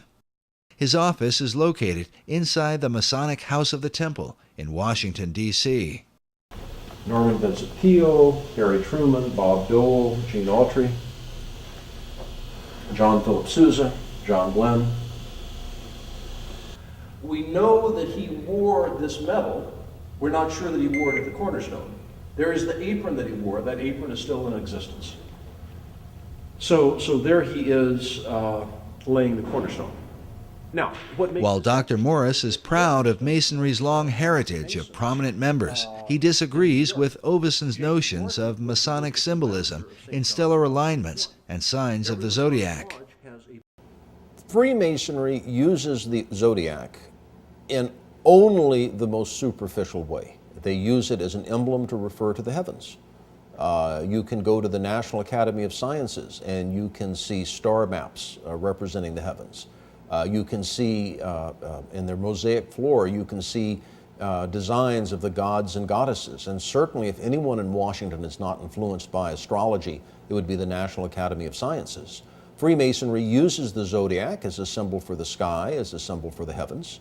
We talk about the 7 liberal arts and sciences: grammar, rhetoric, logic, arithmetic, geometry, music, and astronomy. And the zodiac is often used to represent the science of astronomy. But there is no special Masonic importance assigned to the zodiac, no Masonic importance at all assigned to astrology. I don't put much stock in Ovason's theories. Dr. Morris is a prominent Masonic apologist. He's appeared several times on the History Channel and has written a number of books, including The Complete Idiot's Guide to Freemasonry. I wrote my book, The Complete Idiot's Guide to Freemasonry, because there is a growing interest in the Masonic fraternity. A great deal of this is caused by Dan Brown's recent book, The Da Vinci Code, and the anticipation that his next book is going to be about Freemasonry. Because of this growing public interest, I thought it was important to put a book, simple to read, that was factual and that addressed many of the accusations, the claims, the rumors about Freemasonry. Dr. Morris has even lectured at Canonbury Tower in London, the former home of Sir Francis Bacon, who is considered the first Grand Master of modern Masonry. Morris is highly respected by his brother Masons for his diligent defense of the craft. There are many theories out there about the influence of Freemasons on the United States. You can find websites that claim that all the signers of the Declaration, or 50 of the signers of the Declaration, were Masons, and that all or most of the signers of the Constitutions were Masons, and that the Great Seal of the United States is a secret Masonic emblem, and that the street plan of Washington, D.C. has Masonic emblems. And there are two groups of people that promote these ideas. The first group of people are the anti-Masons, the people that hate the Masons, that want to show that there is some evil, powerful, possibly demonic conspiracy that is guiding the United States. And the other group of people are the overeager Freemasons that want to promote the theory. Yet those who oppose Masonry are careful to point out that some of the overeager Freemasons have been among the most powerful men in America's history. Ed Decker is one of the leading Masonic critics and author of the book, The Dark Side of Freemasonry. Decker warns people about what he feels are the dangers of Masonry. Well, my background in Masonry comes from my family. We've been Masonic family for as long as I can go back to. I've traced it back to over 200 years of Masonic involvement, every male member of my family, as well as the women and the kids. And, you know, it went down from my grandfather, my great-grandfather, my great-great-grandfather, to my dad. Decker even claims to have been threatened by Masons when exposing their secrets in the past. I've been shot at, beat up, accosted, spit on, you name it. But when they're shooting at you, you know they're serious. My life has been threatened, been shot at a number of times. Praise God, I'm alive from that too. Decker believes that Freemasons use clever tactics and word games to cover up their influence in America's history and to hide the truth about their secret rituals. I was on a radio show in California one time years back, and I was talking about the 30th degree of the Scottish Rite, where they drink wine out of a human skull, the top of a human skull, and they talk about that the bread you eat in this Masonic communion is the actual bodies of Zoroaster and Confucius and Jesus and all the great teachers and Buddha and so forth, and that the blood you drink is the actual blood of the combination of all these great leaders and great teachers of mankind and the great Masons. It's a form of Masonic transubstantiation, and I was talking about this as when you go to a ritual and they have you drinking wine out of a skull, you got a problem. And I got a phone call that came in, and the caller said, "I'm a Mason. I've been a Mason for 60 years, and you're a liar. We don't drink it out of a human skull." And I said, "You're a liar. You do drink it out of a human skull. Don't tell me so. I know. I've been there, seen it." And he said, "Well, we drink it out of a plastic skull, not out of a real skull." I said, "Oh man." It was a word game with him. The question has arisen for many. If some of the leading and most powerful men in America's history take part in such occult practices, what will the consequence ultimately be for America's destiny? A destiny planned by secret societies, said to be written, like so many riddles, in the stones of Washington, D.C.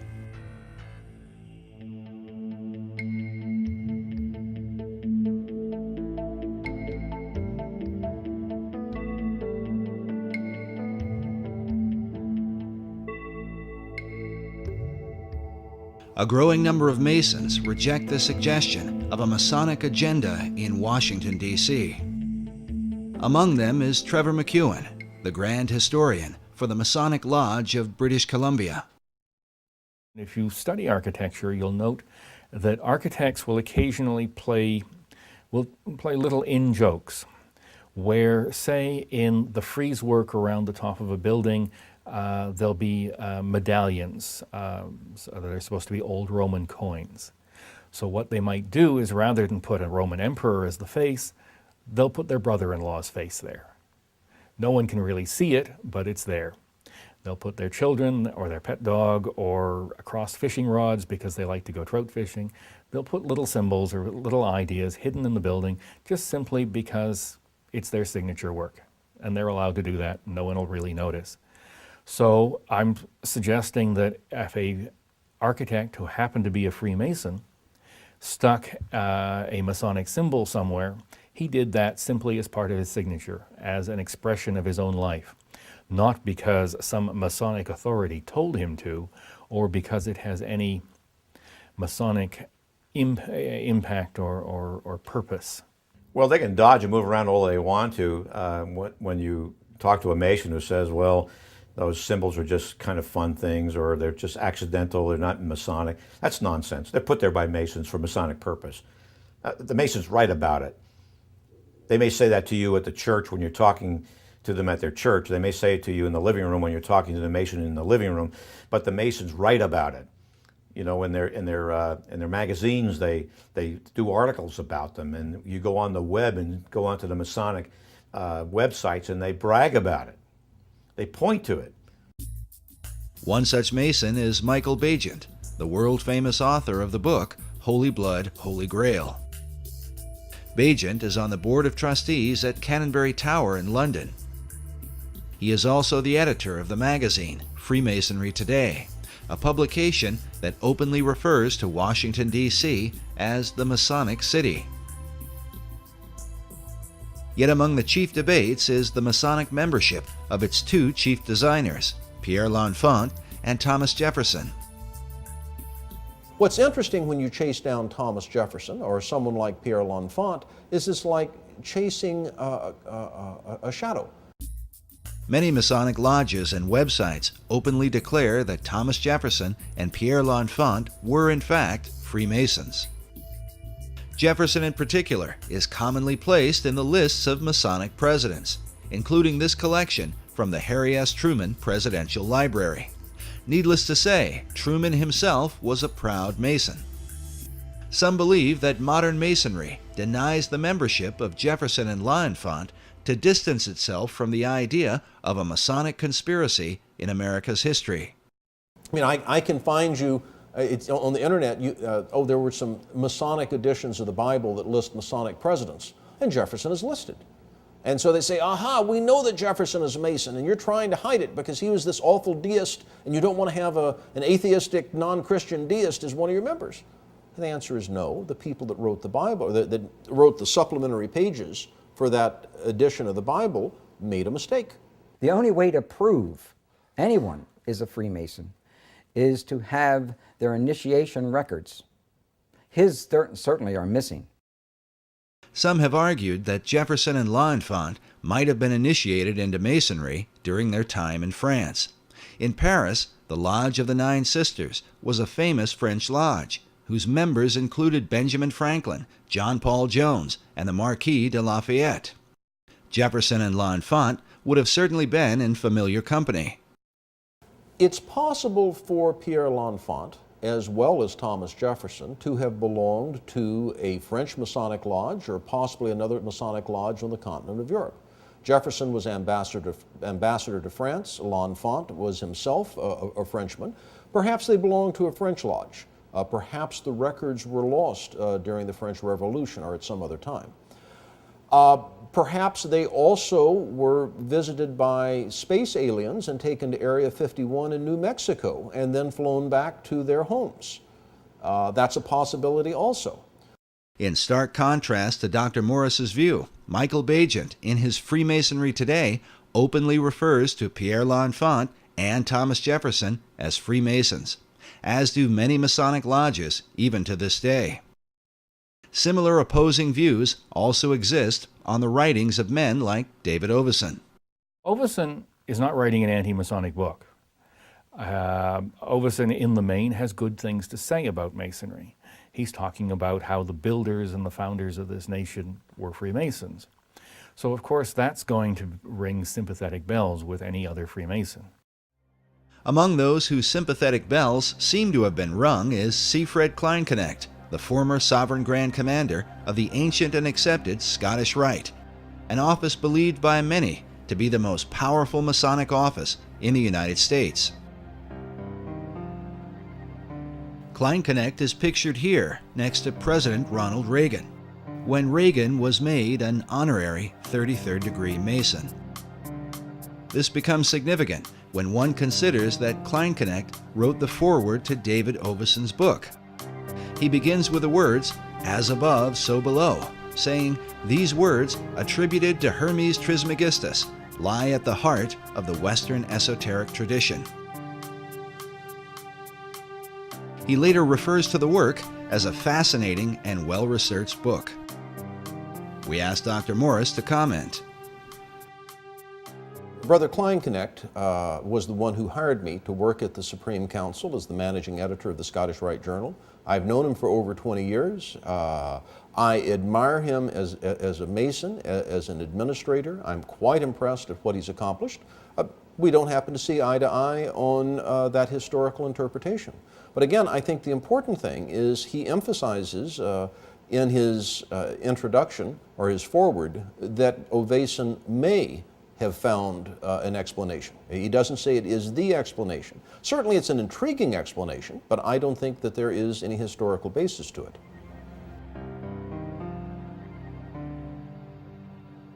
Of David Oveson's research, Siegfried Kleinknecht writes that recent scholarship demonstrates the undeniable influence of Freemasonry exerted on the American system of government. While Kleinknecht is careful in his suggestion, he goes on to relate Oveson's work with that of 19th century Masonic icon Albert Pike. Albert Pike is the father, really the father of American Freemasonry. I don't know of a greater authority on Scottish Rite Masonry than Albert Pike because he authored it. He's the one who wrote Scottish Rite Masonry, the 32 degrees. Albert Pike, in his ritual research, suggests that the ceiling of Masonic lodges should be painted with symbolic constellations. In the foreword to Oveson's book, Kleinknecht comments on Pike's suggestion for a ceiling design. He says, "The astonishing thing is that Pike's ceiling design reflects precisely the same mysteries observed by David Oveson in this book." Albert Pike was one of the most prominent 19th century Freemasons. He joined the fraternity, I believe, in 1859, just before the Civil War. He was a scholar of ancient languages, was very familiar with what we would call comparative religion today, and he was given the task by the Supreme Council for the Southern Jurisdiction to rewrite their rituals. And this he did just before the Civil War, and then after the Civil War, he was elected Grand Commander of the Southern Jurisdiction, and he served in that position until his death in, I think, 1891. Pike held the office of Sovereign Grand Commander for the Southern Jurisdiction, which is based in Washington, D.C.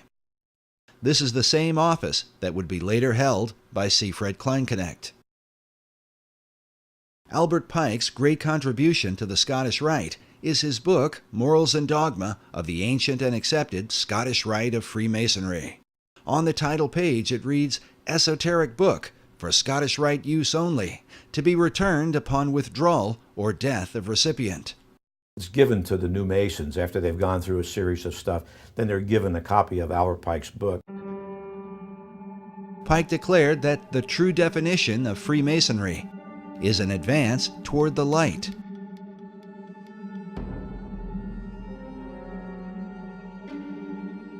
The question then becomes, what is the light of Masonry? Many believe the answer comes from Pike's own words. In Morals and Dogma, Pike wrote, "Lucifer, strange and mysterious name to give to the spirit of darkness. Is it he who bears the light? Doubt it not."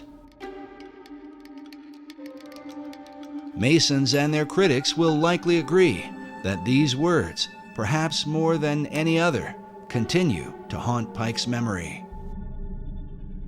But Albert Pike was not the only Mason to speak of such things.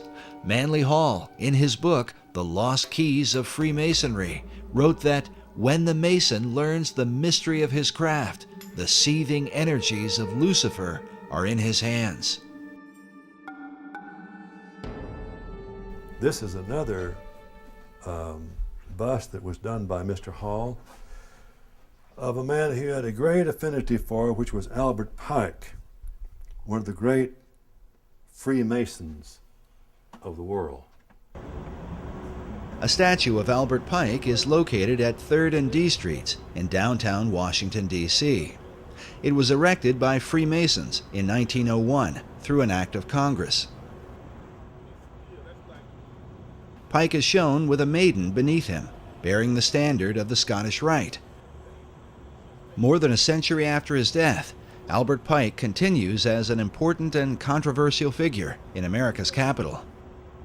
Not only does his statue remain, but he is the central focus of one of Washington, D.C.'s most unique buildings, the Masonic House of the Temple, the headquarters for the ancient and accepted Scottish Rite of Freemasonry. The building was designed by 20th century architect John Russell Pope, who modeled it after the mausoleum at Halicarnassus, one of the 7 wonders of the ancient world. Pope himself was not a Freemason, so he relied upon the esoteric knowledge of Elliott Woods, a 32nd degree Mason who was the architect of the United States Capitol at the time. The top of the temple is shaped like a step pyramid that some believe parallels the truncated pyramid on the back of the dollar bill. If you count the courses of masonry on the pyramid, you'll see it has 13 courses of masonry, and that corresponds to the 13 steps on the pyramid that is the roof of the House of the Temple. Not only is the number 13 present in the roof design, but the House of the Temple is said to be 13 blocks north of the White House, leading some to believe that a secret Masonic signature somehow ties Masonry with the seat of power in American government. One of the interesting theories put forward about the layout of Washington, D.C. is that the House of the Temple is exactly 13 blocks north of the White House. And the statement is usually said with a great deal of dread, and I'm sure that if we had a soundtrack accompanying it, there would be deep bass strings playing in the background to emphasize that sense of dread. Now, it turns out that there are some side streets at a halfway marker, and if you count them, and you don't count the streets that are in the circles, well, by golly, you can come up with 13 if you kind of squint your eyes and look at it sideways. Using a simple map, 13 individual cross streets can be identified between the White House and the House of the Temple, located on the south side of S Street. Dr. Morris's contention, however, is that if one counts the 2 streets that cross Scott's Circle, rather than only the street that runs between them, it would not amount to 13 blocks. Yet even prominent publications, such as U.S. News and World Report, have written that the Masonic House of the Temple is about 13 blocks north of the White House. But superstition about 13 seems ingrained in American culture. Even our modern elevators specifically avoid the number. It's said that President Franklin Roosevelt would invite his secretary to dinner to keep from having 13 people at the table, and would avoid going out on the 13th of each month. Yet it would seem that FDR was not so troubled about the appearance of 13 on the Great Seal of the dollar bill. 13 leaves in the olive branches, 13 bars and stripes in the shield, 13 feathers in the tail of the eagle, 13 arrows clutched in its talons, 13 letters in the phrase E pluribus unum on the ribbon, 13 stars in the hexagram above the eagle's head, the 13 levels to the pyramid, and 13 letters in the phrase Annuit Coeptus, said to mean God has prospered. When French architect Pierre L'Enfant laid out the design for Washington, D.C., David Oveson tells us he planned for 13 approximate straight lines of avenues for the city. But what does 13 mean in the occult? First, let us consider how those who are involved with mysticism look at numbers. William Wynne Westcott, a well-known Freemason and one of the co-founders of the Hermetic Order of the Golden Dawn, explains that the followers of Pythagoras referred every object, planet, man, idea, and essence to some number or other. The numerals of Pythagoras were hieroglyphic symbols by means whereof he explained all ideas concerning the nature of things. He goes on to say that all systems of religious mysticism are based on numerals. Some believe the phobia about 13 comes from the Last Supper, where supposedly Judas Iscariot was the 13th person to arrive and then later betray Christ. Kabbalists say 13 represents man's ability to go beyond the zodiac, to ascend above the stars of heaven. With this in mind, consider this phrase inside the Library of Congress: "Too low they build, who build beneath the stars." For Kabbalists, the number 13 is not unlucky, but refers to their concept of God. The word Shekinah represents the manifestation of God's glory. It is taught that the Shekinah glory of God shone in Solomon's temple when it was first dedicated. This picture shows a group of Freemasons reenacting this dedication ceremony. But in the Library of Congress, we are faced with an interesting puzzle, as we find these words painted on the wall: "The true Shekinah is man." But what could all this have to do with the number 13? Biblical scholar E.W. Bullinger writes that as to the significance of 13, all are aware that it has come down to us as a number of ill omen. Many superstitions cluster around it. Unfortunately, those who go backwards to find a reason seldom go back far enough. We must go back to the first occurrence of the number 13 in order to discover the key to its significance. It occurs first in Genesis 14:4, where we read that 12 years they served Chedorlaomer, and the 13th year they rebelled. Hence it stands in connection with rebellion, apostasy, and revolution. It was when America was made up of 13 colonies that its rebellion against England occurred. Was this just a coincidence, or the intentional working of the Freemasons who launched the Boston Tea Party?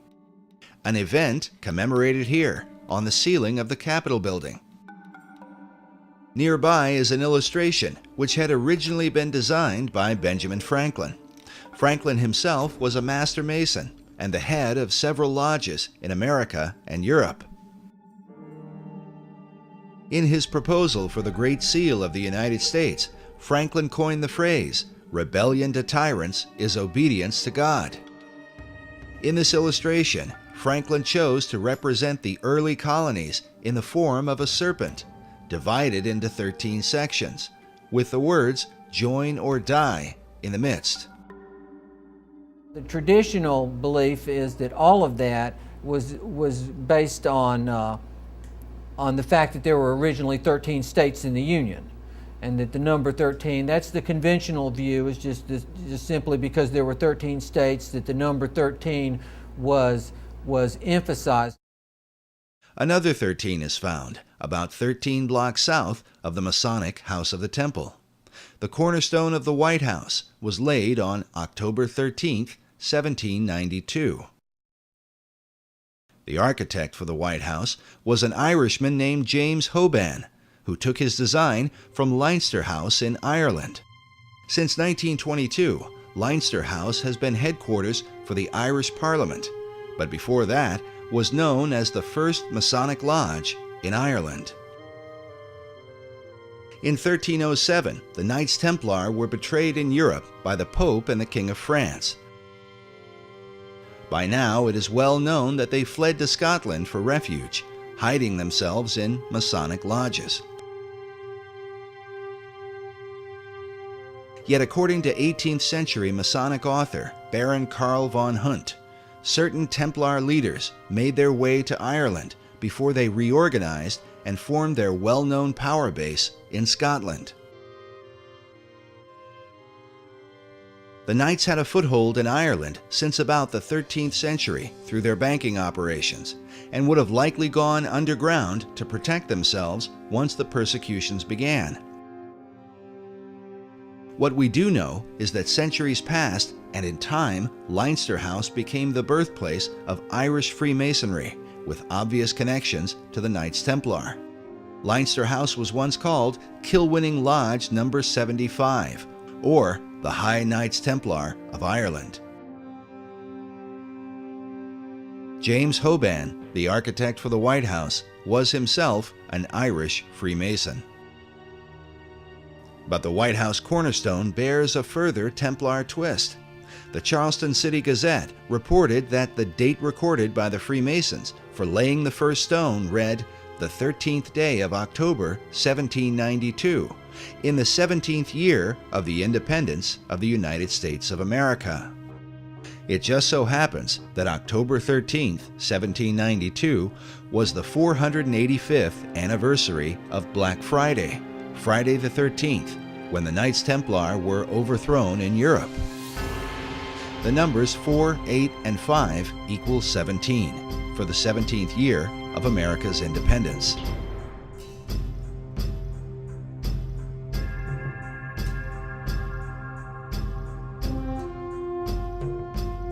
Meanwhile, the day before, on October 12th of 1792, was the first celebration of Columbus Day in America, and supposedly commemorates how Christopher Columbus sailed for 33 days before he made his first landfall in the New World.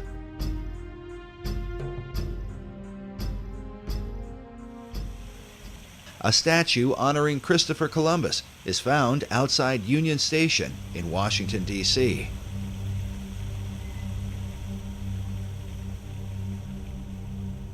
The Columbus Monument declares that it was the faith and courage of Christopher Columbus that gave to mankind a new world. Yet for years, researchers have wondered why American historians have given such credit to Columbus when there were others who had reached the New World earlier. Columbus in 1492 only got as far as the Caribbean islands. Even the sealing of the state capitol acknowledges the coming of the Vikings. Historians argue that Leif Erikson made it to the New World some 500 years before Columbus. You do have history. You just don't recognize it. Or could it be that the recognition is intended to represent something else? After all, when Columbus sailed the ocean blue, he did so with sails bearing a red cross on a white background, the symbol of the Knights Templar. These same ships are found painted on the interior ceiling of the U.S. Capitol. When they were arrested, the Templars were accused of devil worship, a charge that has been a point of controversy to this day. Many hundreds of knights were captured, they were tortured, and that makes a lot of their confessions rather suspect. However, I think the old saying is where there's smoke, there's fire. And it is interesting that in England, the Templar Knights were not tortured. They were interrogated, but they weren't tortured because that was against the law in England. And some things do emerge. One is that they do seem to have been required as part of their ordeal, their initiatic ordeal, if you will, to trample on the cross and spit on the cross. Also, they were alleged to have worshipped this god Baphomet, and which is either described as a three-headed deity or as a skull or as a goat-headed being. And those things, I think, were probably true. While mysteries abound concerning the relationship of the Templars to Masonry, the connection was clearly made by Albert Pike. In front of the Masonic House of the Temple are two 17-ton sphinxes, cut from single blocks of stone. One representing wisdom, with its eyes half closed, as if in contemplation, while the other represents power, with its eyes wide open. These two chief elements are said to represent Plato's ideal balance for the perfected man. The man who has wisdom and the man who has power. To the Scottish Rite, Albert Pike seems to represent such a man, as he is a central focus of the temple itself.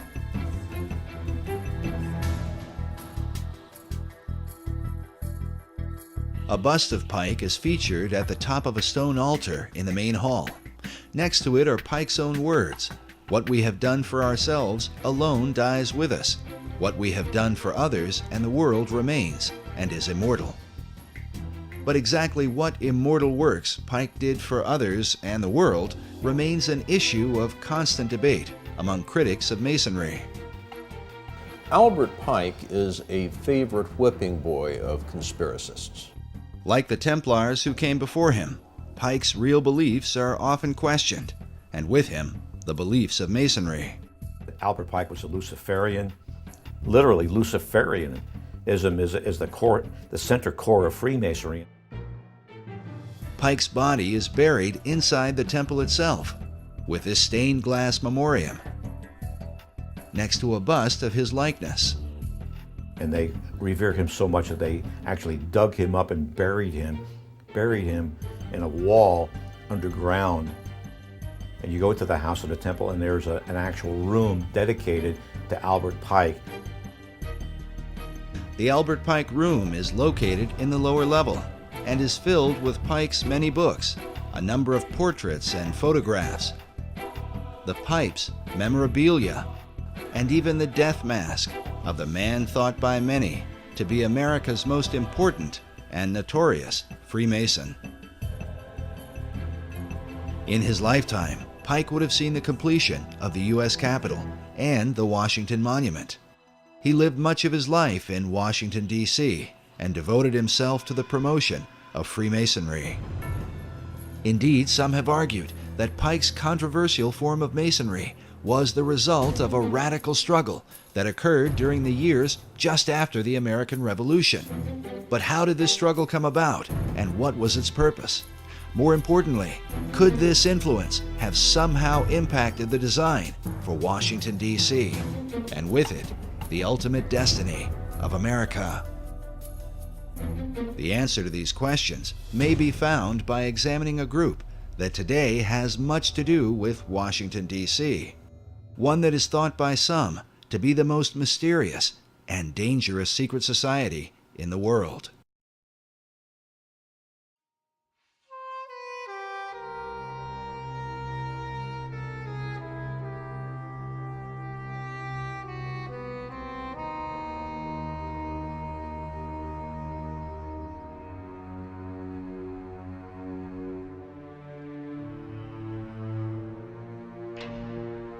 General William Huntington Russell was at a university in Germany, studied the ways of a secret society that is sometimes spelled S-C-U-L-L,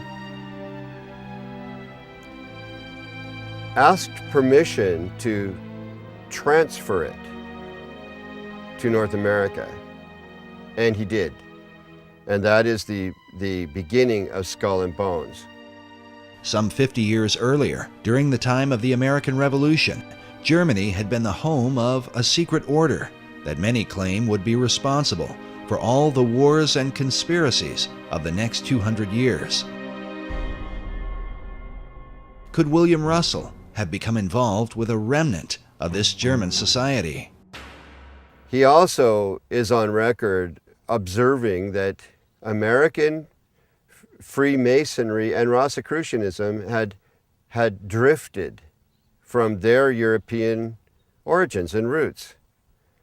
And as a drift, they were losing sight of the secrets or of, you know, the mandate, the purpose, and the protocols of their existence. So he formed Skull and Bones to reconcile these arcane orders with the mainstream European movement.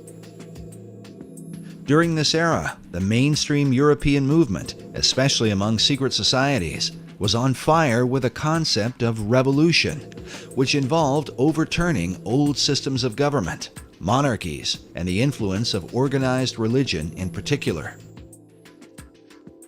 In the birth of this revolutionary philosophy, Germany played a key role. In his book, Fire in the Minds of Men, James H. Billington, the Librarian of Congress, writes that the revolutionary ideology of the 18th and 19th centuries was shaped not so much by the rationalism of the French Enlightenment, as is generally believed, but by the occultism and pro-romanticism of Germany. He goes on to say that this ideology continued through the reign of men like Joseph Stalin and Adolf Hitler. Billington writes of what he calls the Pythagorean passion of the early revolutionaries, a fascination with the ancient Greek philosopher Pythagoras. According to tradition, Pythagoras was driven from Greece to southern Italy, where he allegedly founded a religious and philosophical brotherhood to transform society. Pythagorean philosophy dominated the signs and symbols revolutionaries used to define their movement. Billington writes that occultists became politicians and made special use of the two most important Pythagorean geometric symbols, the circle and the triangle, in dramatizing their challenge to establish power. In Germany, the leading revolutionary was a Bavarian law professor named Adam Weishaupt, who founded a secret society called the Illuminati. Billington writes that Weishaupt's final blueprint for politicized Illuminism, written during the first year of the French Revolution, was entitled Pythagoras. Pythagorean geometry plays an important role in the design for Washington, D.C. The entire layout of the city is based around Federal Triangle, a right triangle which represents the Pythagorean theorem. Could this have been the influence of Adam Weishaupt and the revolutionary faith of the Illuminati? And if so, in what other ways could this mysterious and highly controversial group have impacted America? The Illuminati was an organization created in Bavaria. A Freemason named Adam Weishaupt created the Illuminati as an inner circle of Freemasons. And he was very definitely taken by the period of the Enlightenment. He saw liberal democracy and liberal government, not liberal in the sense that we use it today in political talk, but liberal in the sense of giving rights and freedoms to the citizen, as an important way to improve the world. And his plan was to create this inner circle of Masons called the Illuminati, that means the enlightened ones, and that this inner circle of Freemasons would then spread out among Masonic lodges, and then the Masons in turn would see to it that their members were put in prominent positions in government, and that then the Illuminati's influence would enable the liberal democratic principles of the Enlightenment to be spread throughout the world. It had three ideals: separation of church and state, controls on the power of the state, and the emancipation of women. Three planks in their platform, if you will. Now, one could say that the Bavarian Illuminati won, because that, in effect, defines Western society. Because the Illuminati plan to change the world in many ways came to pass, some believe the order functioned through the revolutionary movements of the 18th, 19th, and 20th centuries. The cry for revolution around the world seems to have impacted all the countries of Europe and spread beyond to Russia, China, North Korea, and Cuba. But most controversial is the society's influence in America, something hinted at in the very date in which the Illuminati in Germany was founded. I think they were supposedly formed in 1776, the same year of the Declaration of Independence. And the Illuminati was established as an organization, you know. He says, no longer are we going to take the orders of the monarchs in 1776. Now that's a pretty important date, isn't it? Now, you made reference to 1776 and the Illuminati. Can you draw a line? I do associate the two because the language was so symbolic. It's too direct and too precise not to know that these people who envisioned such a new world were actually combined in the underground secret societies of Europe. Fire was an important symbol to the revolutionaries, who were determined to destroy the old world in preparation for the new. As one of them declared, with a match, one does not lift up the world, one burns it. Weissaup's Bavarian Illuminati sparked the flame of the revolutionary faith, but some researchers believe that at some point their flame was put out.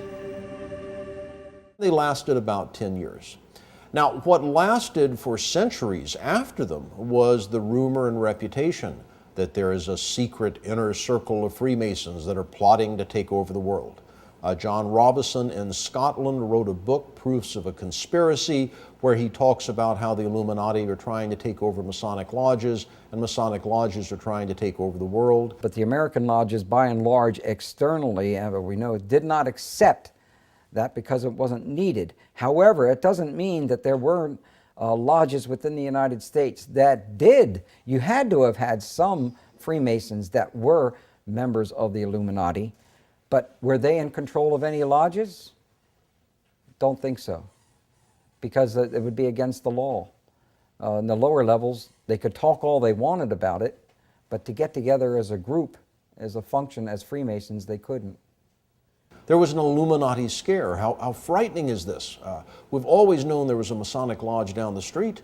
Could they be infiltrated by the Illuminati? Are they secretly trying to take over our government? All of this is foolishness. The Illuminati went out of business after about 10 years. They never spread beyond, much beyond Bavaria, certainly never to the United States. It seems logical to some that Weissaup's organization was disbanded by 1786 after it had been discovered and outlawed by the Bavarian government the year before. But others point to a letter written by George Washington on October 24, 1798, 12 years after the Illuminati had supposedly ceased to function. Writing to the Reverend G.W. Schneider, Washington acknowledged the presence of Illuminati doctrines at work in America. The Reverend Schneider had sent Washington a copy of the book, Proofs of a Conspiracy Against All the Religions and Governments of Europe, by Professor John Robison, saying that his book gives a full account of a society of Freemasons that distinguishes itself by the name of Illuminati, whose plan is to overturn all government and all religion. When Washington responded, he said, "It was not my intention to doubt that the doctrines of the Illuminati and the principles of Jacobinism had not spread in the United States. On the contrary, No one is more truly satisfied of this fact than I am. We asked Dr. Morris to comment on the letter, but he told us he was unaware of it. The letter itself may be found among the George Washington papers at the Library of Congress. In this letter, Washington associates the Illuminati with the Jacobins, the radical French group that launched the French Revolution. Many writers and historians over the last 2 centuries have concluded that the power behind the Jacobins was in fact the Illuminati. It is well documented that some of the Jacobins came to America and here tried to stir up a second American Revolution through groups known as the Democratic Clubs. The Jacobins, who by this time had overthrown King Louis, sent their ambassador, Edmond Genet, to America to build support for the French Revolution. American leaders like Washington wanted to keep the country neutral, but Genet was determined to bring her into the fray, even if it meant overthrowing the new American government. In a letter from John Adams to Thomas Jefferson, Adams wrote, "You certainly never felt the terrorism excited by Genet in 1793, when 10,000 people in the streets of Philadelphia, day after day, threatened to drag Washington out of his house and effect a revolution in the government, or compel it to declare war in favor of the French Revolution." Many researchers believe the French Revolution is the key to understanding the presence of the Illuminati in America. Because the revolution in France had been so reckless and bloody, most of America's leaders were appalled by it, except for one, Thomas Jefferson. Jefferson spent 5 years as the American minister to France and was an ardent supporter of the French Revolution during the planning stages. He even allowed his residence to be used as a meeting place for the rebels, who were led by the Marquis de Lafayette. When Jefferson heard about the bloodshed in France during the Reign of Terror, he said that rather than see the revolution fail, I would have seen half the earth desolated. Were there but an Adam and Eve left in every country, left free, it would be better than as it now is. Jefferson predicted that the ball of liberty would roll around the globe. The hand rolling this ball would be, undoubtedly, the clenched fist of revolution. For many researchers, the presence of the all-seeing eye floating above an unfinished pyramid stands as clearest proof of the Illuminati at work in America. Is the Illuminati to be defined as Freemasons and Rosicrucians and other secret society members? If that's the case, then yes, I believe the symbol on the dollar bill, the truncated pyramid, is directly related to the Illuminati. Dr. James Billington, the Librarian of Congress, is pictured here beside First Lady Laura Bush. His relationship with President Bush is unknown, but we are given cause to wonder at it. According to Dr. Billington, it was the Bavarian Illuminati that put the fire in the minds of men and compelled them toward a global revolution to change the world. Is it possible that this philosophy is at work in America today? By our efforts, we have lit a fire as well, a fire in the minds of men. It warms those who feel its power. It burns those who fight its progress. And one day, this untamed fire of freedom will reach the darkest corners of our world. Could President Bush have been implying what it seems? Is America currently being driven by the same revolutionary fire that inspired the Bavarian Illuminati? Bush is often said to be a fundamentalist Christian, but some of his critics claim his views are more ecumenical. As with Freemasonry, Bush believes in other routes to finding God. We all worship the same God, Christian and Muslim? I think we do.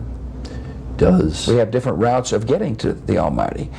Do Christians and non-Christians, do Muslims go to heaven, in your mind? Yes, they do. We have different routes of getting there. Is Bush's real belief a clue to understanding his membership in Skull and Bones? And is Skull and Bones, the elite secret society, somehow related to a modern form of the Illuminati? The Illuminati was a secret society. It existed in Europe, started in 1776. It infiltrated the upper echelons of Masonry, and that is how it has managed to exist since that time. A chief piece of evidence is the radical presence of Citizen Genet. Genet is said to be responsible for the Whiskey Rebellion of 1794. And George Washington actually sent an army to put down this revolution that was incited by Citizen Genet, who was the French ambassador to the United States, who was a Jacobin, and the Jacobins were simply a front name for the Illuminati. The Illuminati was here. In 1798, the same year George Washington wrote his letter to the Reverend Schneider, another Reverend, Jedediah Morse, gave a speech in which he claimed that the Illuminati had its emissaries at work in America. Morse also associated the Illuminati with the French Jacobins. Among the chief icons of the Jacobins was the red cap worn by the French revolutionaries, known as the Phrygian cap, or the Cap of Liberty. Easily recognized as a cap that, when worn, was often pulled forward, though sometimes to the side. The cap was not only worn by the French rebels, but was often shown symbolically at the end of a staff or upon the head of their goddess of liberty, Marianne, as in this famous painting that glorifies the French Revolution. This same Phrygian cap is found among the great seals of a number of U.S. states, on the official seal of the U.S. Army, and on several figures of liberty inside the Capitol building. But its place of greatest prominence seems to be in the Library of Congress, where the Phrygian cap is carved at the top of all the circular window frames and panels in the library.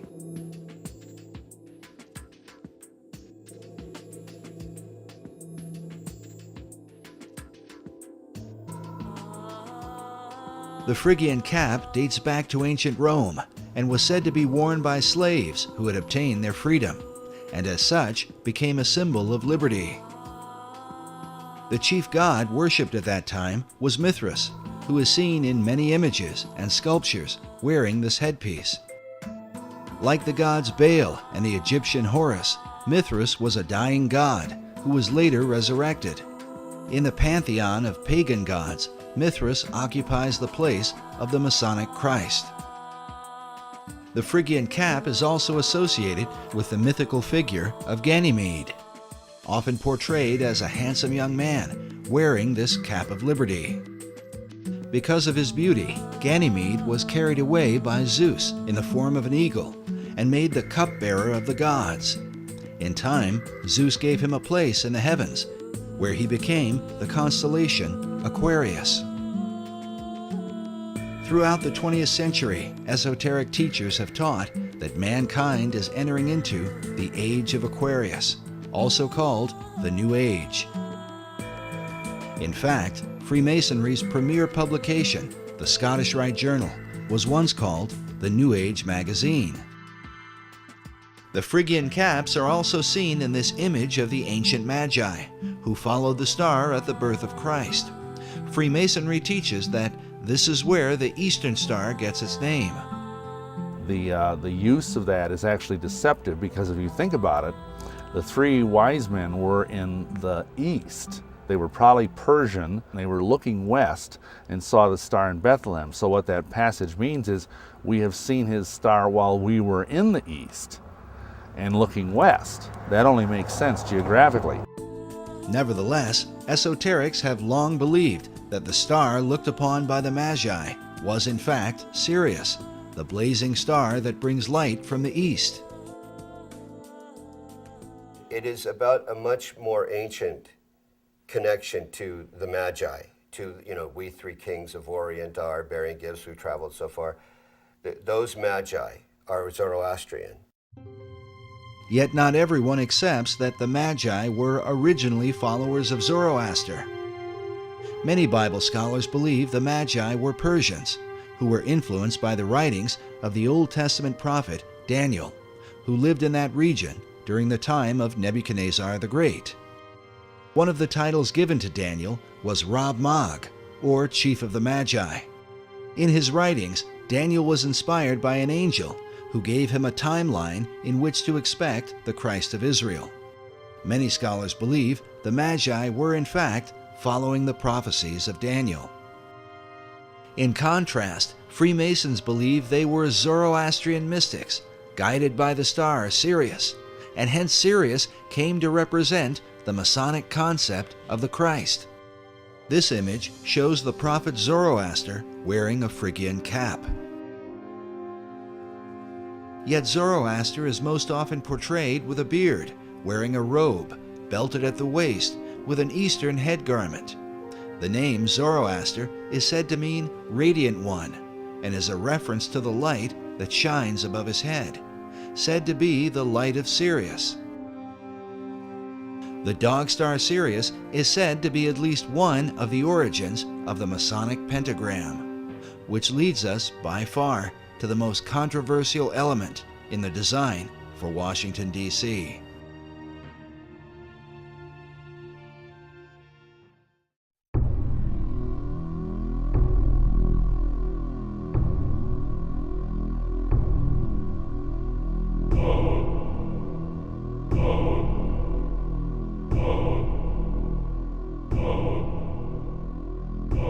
There is a pentagram that is produced by the angles of the streets and avenues to the north of the White House. You see the goat of Mindy's appearing, the ears, the entire goat of Mindy's, and the inverted five-pointed star, which is the goat of Mindy's, built into the streets of Washington, D.C.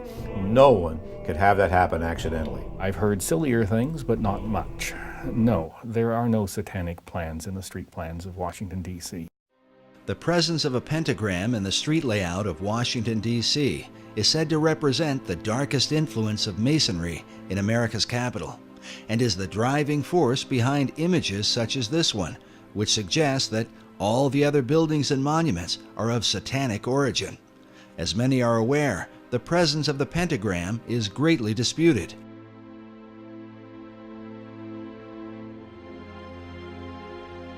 During the Middle Ages, the pentagram was a symbol of good luck and protection when used by those who practice magic.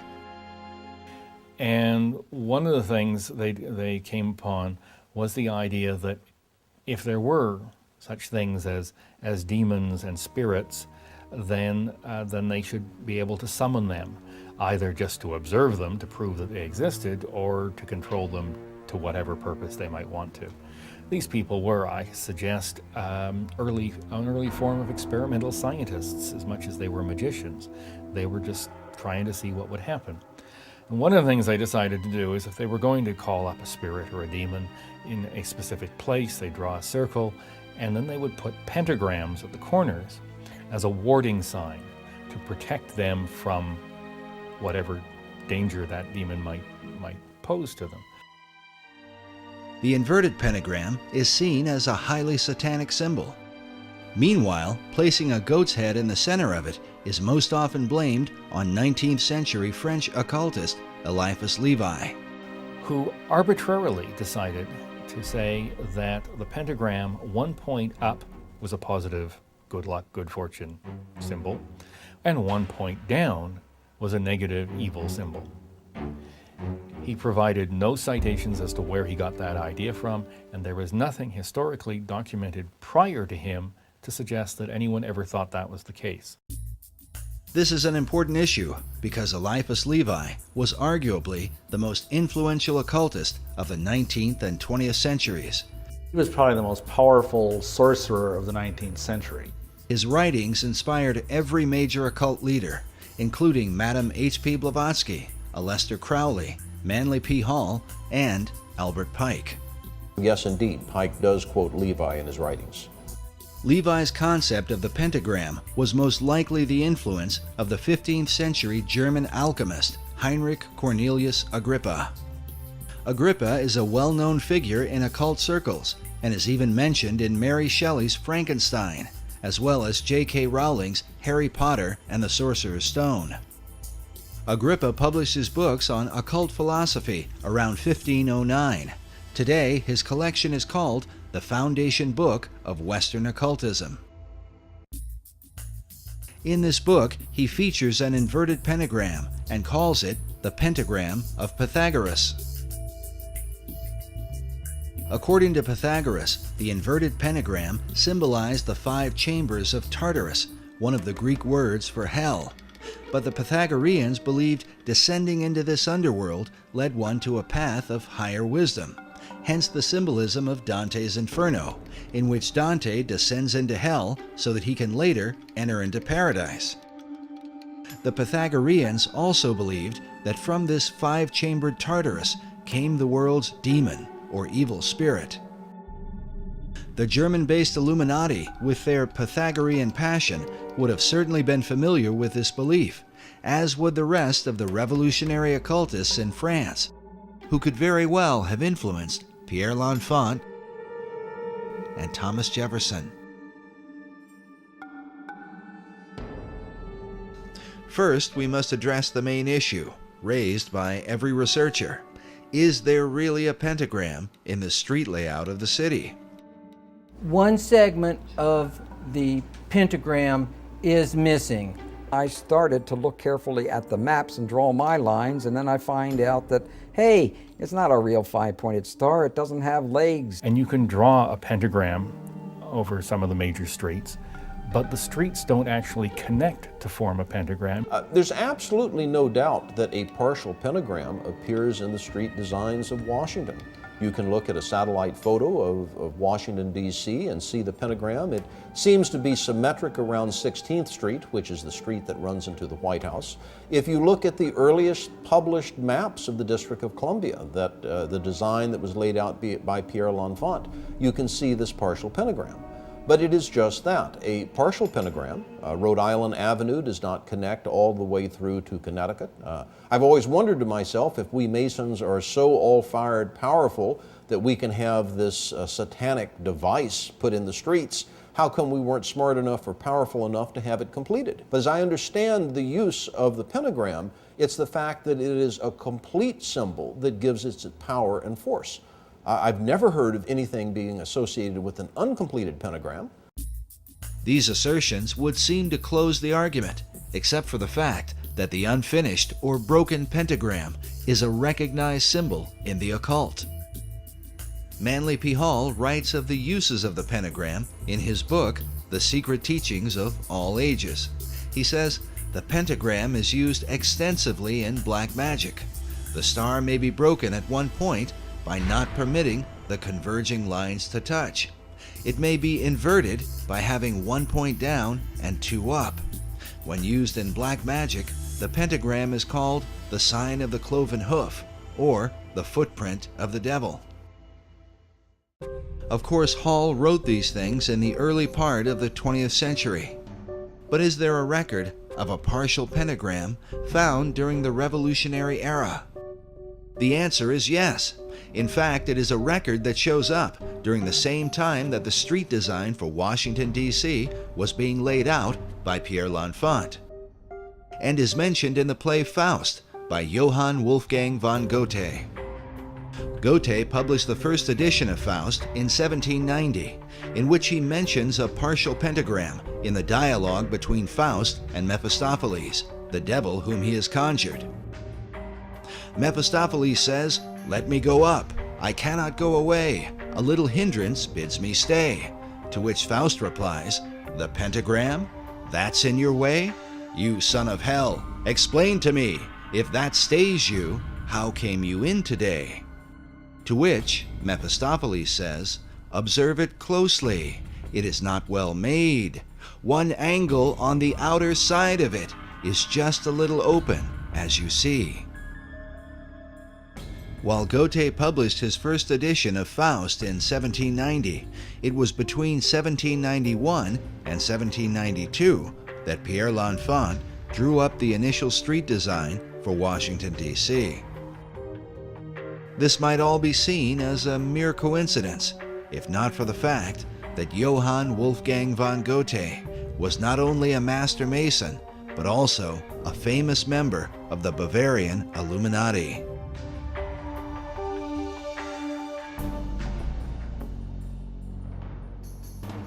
The Builder magazine, a Masonic publication, in September 1923, said of Goethe that it is no wonder that German Freemasons point with pride to his connection with their order. After he became a member in 1780, he accomplished no great work which did not ring in Masonic accord. He completed nothing which did not lead back to a Masonic origin. Meanwhile, Masonic author Michael Bagent writes that Goethe not only depicted a Faust figure, he was himself a Faust figure, an adjunct of his own personal Hermetic quest. But could Goethe's ideas of Hermetic philosophy have influenced the design for Washington, D.C.? And how might an unfinished pentagram reflect the Hermetic principle of as above, so below? Which brings us to what may be the most logical explanation for the unfinished pentagram in Washington, D.C., and one that seems to fit perfectly with the rest of the design for the city, a city which David Oveson calls a city of the stars. I have seen it suggested that the unfinished nature of the pentagram in Washington, D.C.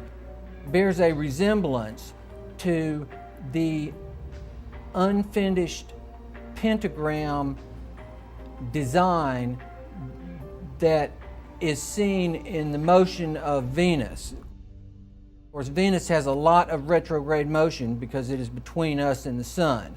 And in relation to the other stars, Venus, of course, moves around a lot, but it in effect draws against the backdrop a nearly complete pentagram. The cycles of Venus rotating around the sun happen over an 8-year period, during which Venus hits 5 points in the heavens, which form the outline of a pentagram. The female aspect of Venus is the celestial Virgin, which David Oveson argues was the chief inspiration for aligning Washington, D.C. with the stars. It would support his theory that there was an intentional astronomical relationship in the layout of the city. In fact, Oveson mentions this motion of Venus, relating it to the 5-petaled flower, many of which appear throughout Washington, D.C., which represent the path of Venus as shown in this drawing from a well-known book on astronomy from the 18th century. Now, what about the broken pentagram? Most astrologers plot the 8-year course of Venus in relation to the zodiac, and their diagrams look like this. But according to Theosophic author David Pratt, this is not entirely correct. He says that while Venus produces a 5-pointed star or pentagram, there is a slight irregularity. For the pentagram is not completely closed, there being a difference of 2 days at the top, which could mean that the broken pentagram of Venus might look something like this.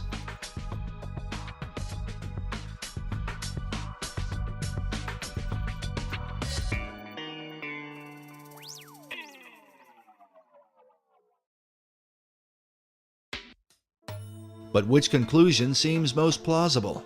Is the pentagram merely an accident? Or does it represent some arcane magical ceremony? Or is it simply a reflection of Venus, according to the Hermetic principle, as above, so below? With symbols, there are always multiple levels, up to 7 different levels of interpretation. One interpretation of the pentagram is given by the Thelemic Order of the Golden Dawn, which says that the pentagram is itself a perfect geometric symbol of the perfected man. Meanwhile, Eliphas Levi writes that the angels aspire to become men, for the perfect man, the man God, is above even angels.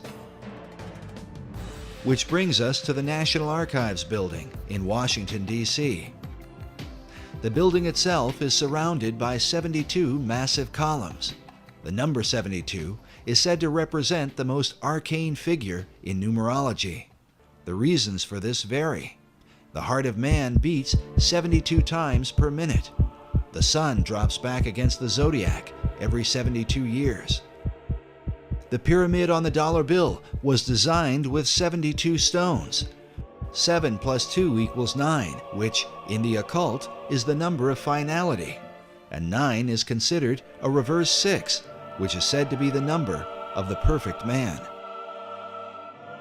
And so it seems no accident that we should find 6 stars above the head of a figure sitting on a throne overlooking Pennsylvania Avenue, the hypotenuse of Federal Triangle. Beneath him on either side are the figures of a male and a female, with himself in between.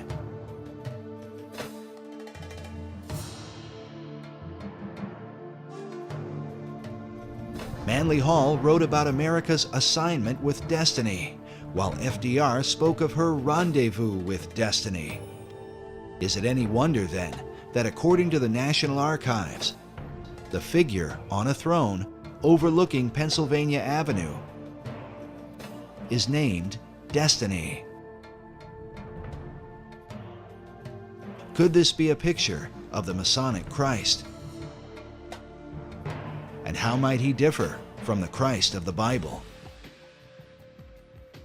But even now, the face of Christ is changing in the world. In New York, at the Cathedral Church of St. John the Divine, we find a mysterious image hovering above the altar, where a traditional crucifix would be. There are no nails in his hands and no crown of thorns upon his head. Instead, we find a robed figure, belted at the waist, with a Zoroastrian-looking cap upon his head, rays of light shining behind him.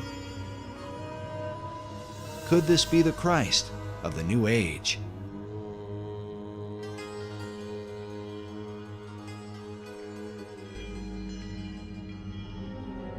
But even now, there are those who believe such a figure is about to take his place on the world stage.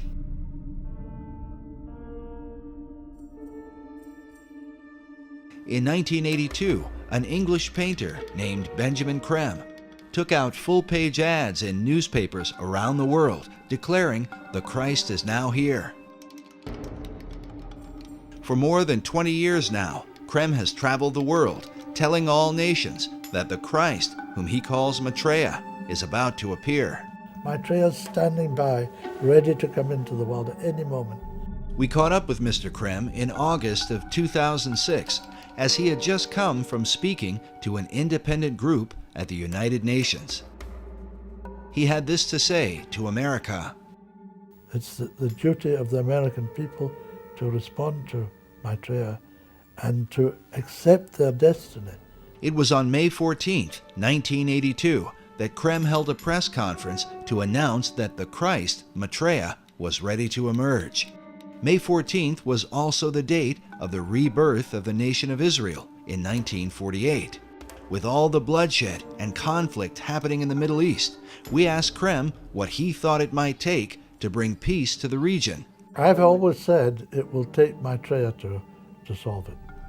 Prophecy teachers warn that the current roadmap to peace, followed by President Bush, is really a roadmap to Armageddon. Meanwhile, Creme says the solution is the universal Christ, which he claims is awaited by all religions. 2,600 years ago, Gautama Buddha made a prophecy. It's in one of the sutras. That at this time would come into the world another great teacher, a Buddha like himself, by name Maitreya, who by dint of his extraordinary spiritual stature would galvanize and inspire humanity to create a brilliant golden civilization based, as he put it, on righteousness and truth. Maitreya is the name of Maitreya Buddha. All the religions are awaiting him. The Muslims are awaiting a teacher they call, or a prophet they call the Imam Mahdi. The Hindus are awaiting the return of Krishna or Kalki Avatar. Buddhists are awaiting Maitreya Buddha. He is in fact the world teacher for this age, the age of Aquarius, which is beginning now. But how have Krem's teachings been received by Christians who are awaiting the return of Jesus Christ? Jesus Christ teaches very clearly, I said, I'm the way, the truth, and life. No one comes to the Father but through me. If we want to try to bring everything together and say, hey, we all worship the same God, well, then we're going to find ourselves offending the one true God. Many of them believe that what I'm talking about is what they call the Antichrist. Some even think I'm the Antichrist. Many of them think, if I'm not the Antichrist, I'm the leg man for the Antichrist. Krem is very significant to the New Age movement because he's kind of like the John the Baptist of the New Age movement. He even as John the Baptist was the voice crying in the wilderness that the Messiah had come, at Jesus' first coming, Krem believes that he's the one who's heralding his second coming. However, it's a New Age Christ. It's not the Jesus Christ of the Bible. And he comes in a way that the New Age Christ or the Antichrist is portrayed to come, not the way Jesus Christ is coming. You don't know what the Antichrist is. The Antichrist is not a man. It's an energy. It's an energy, destructive energy, deliberately released to break down the old order. It's in Revelations of St. John, if you know. The beast 666, the number of a man, is the Antichrist, Nero. The Emperor Nero, it was released through the Emperor Nero to bring about the dissolution of the Roman dispensation to prepare the way for Christendom. Oddly enough, Krem's teaching is very similar to a doctrine taught in the Christian community called preterism. Preterism comes from a Latin word that means past. In a nutshell, preterism teaches that the prophecies from the book of Revelation were fulfilled by 70 AD, a teaching many Christians reject. It's really a recipe for apostasy to set up the church for the Antichrist. While many prophecy teachers warn that the coming of an Antichrist is imminent, Benjamin Krem strongly disagrees. It has been, it has gone, it's done its destructive work and made possible for the Christ himself to return to the world. Could Benjamin Krem be right? Were all the prophecies concerning the Antichrist fulfilled in the past? And does the world now stand ready to receive the Masonic Christ of the new Aquarian age? And what can this mean for America? Even now, some believe that America's true destiny is to establish the kingdom of God on earth. Could they be right? Is this the key to understanding the secret architecture of Washington, D.C.?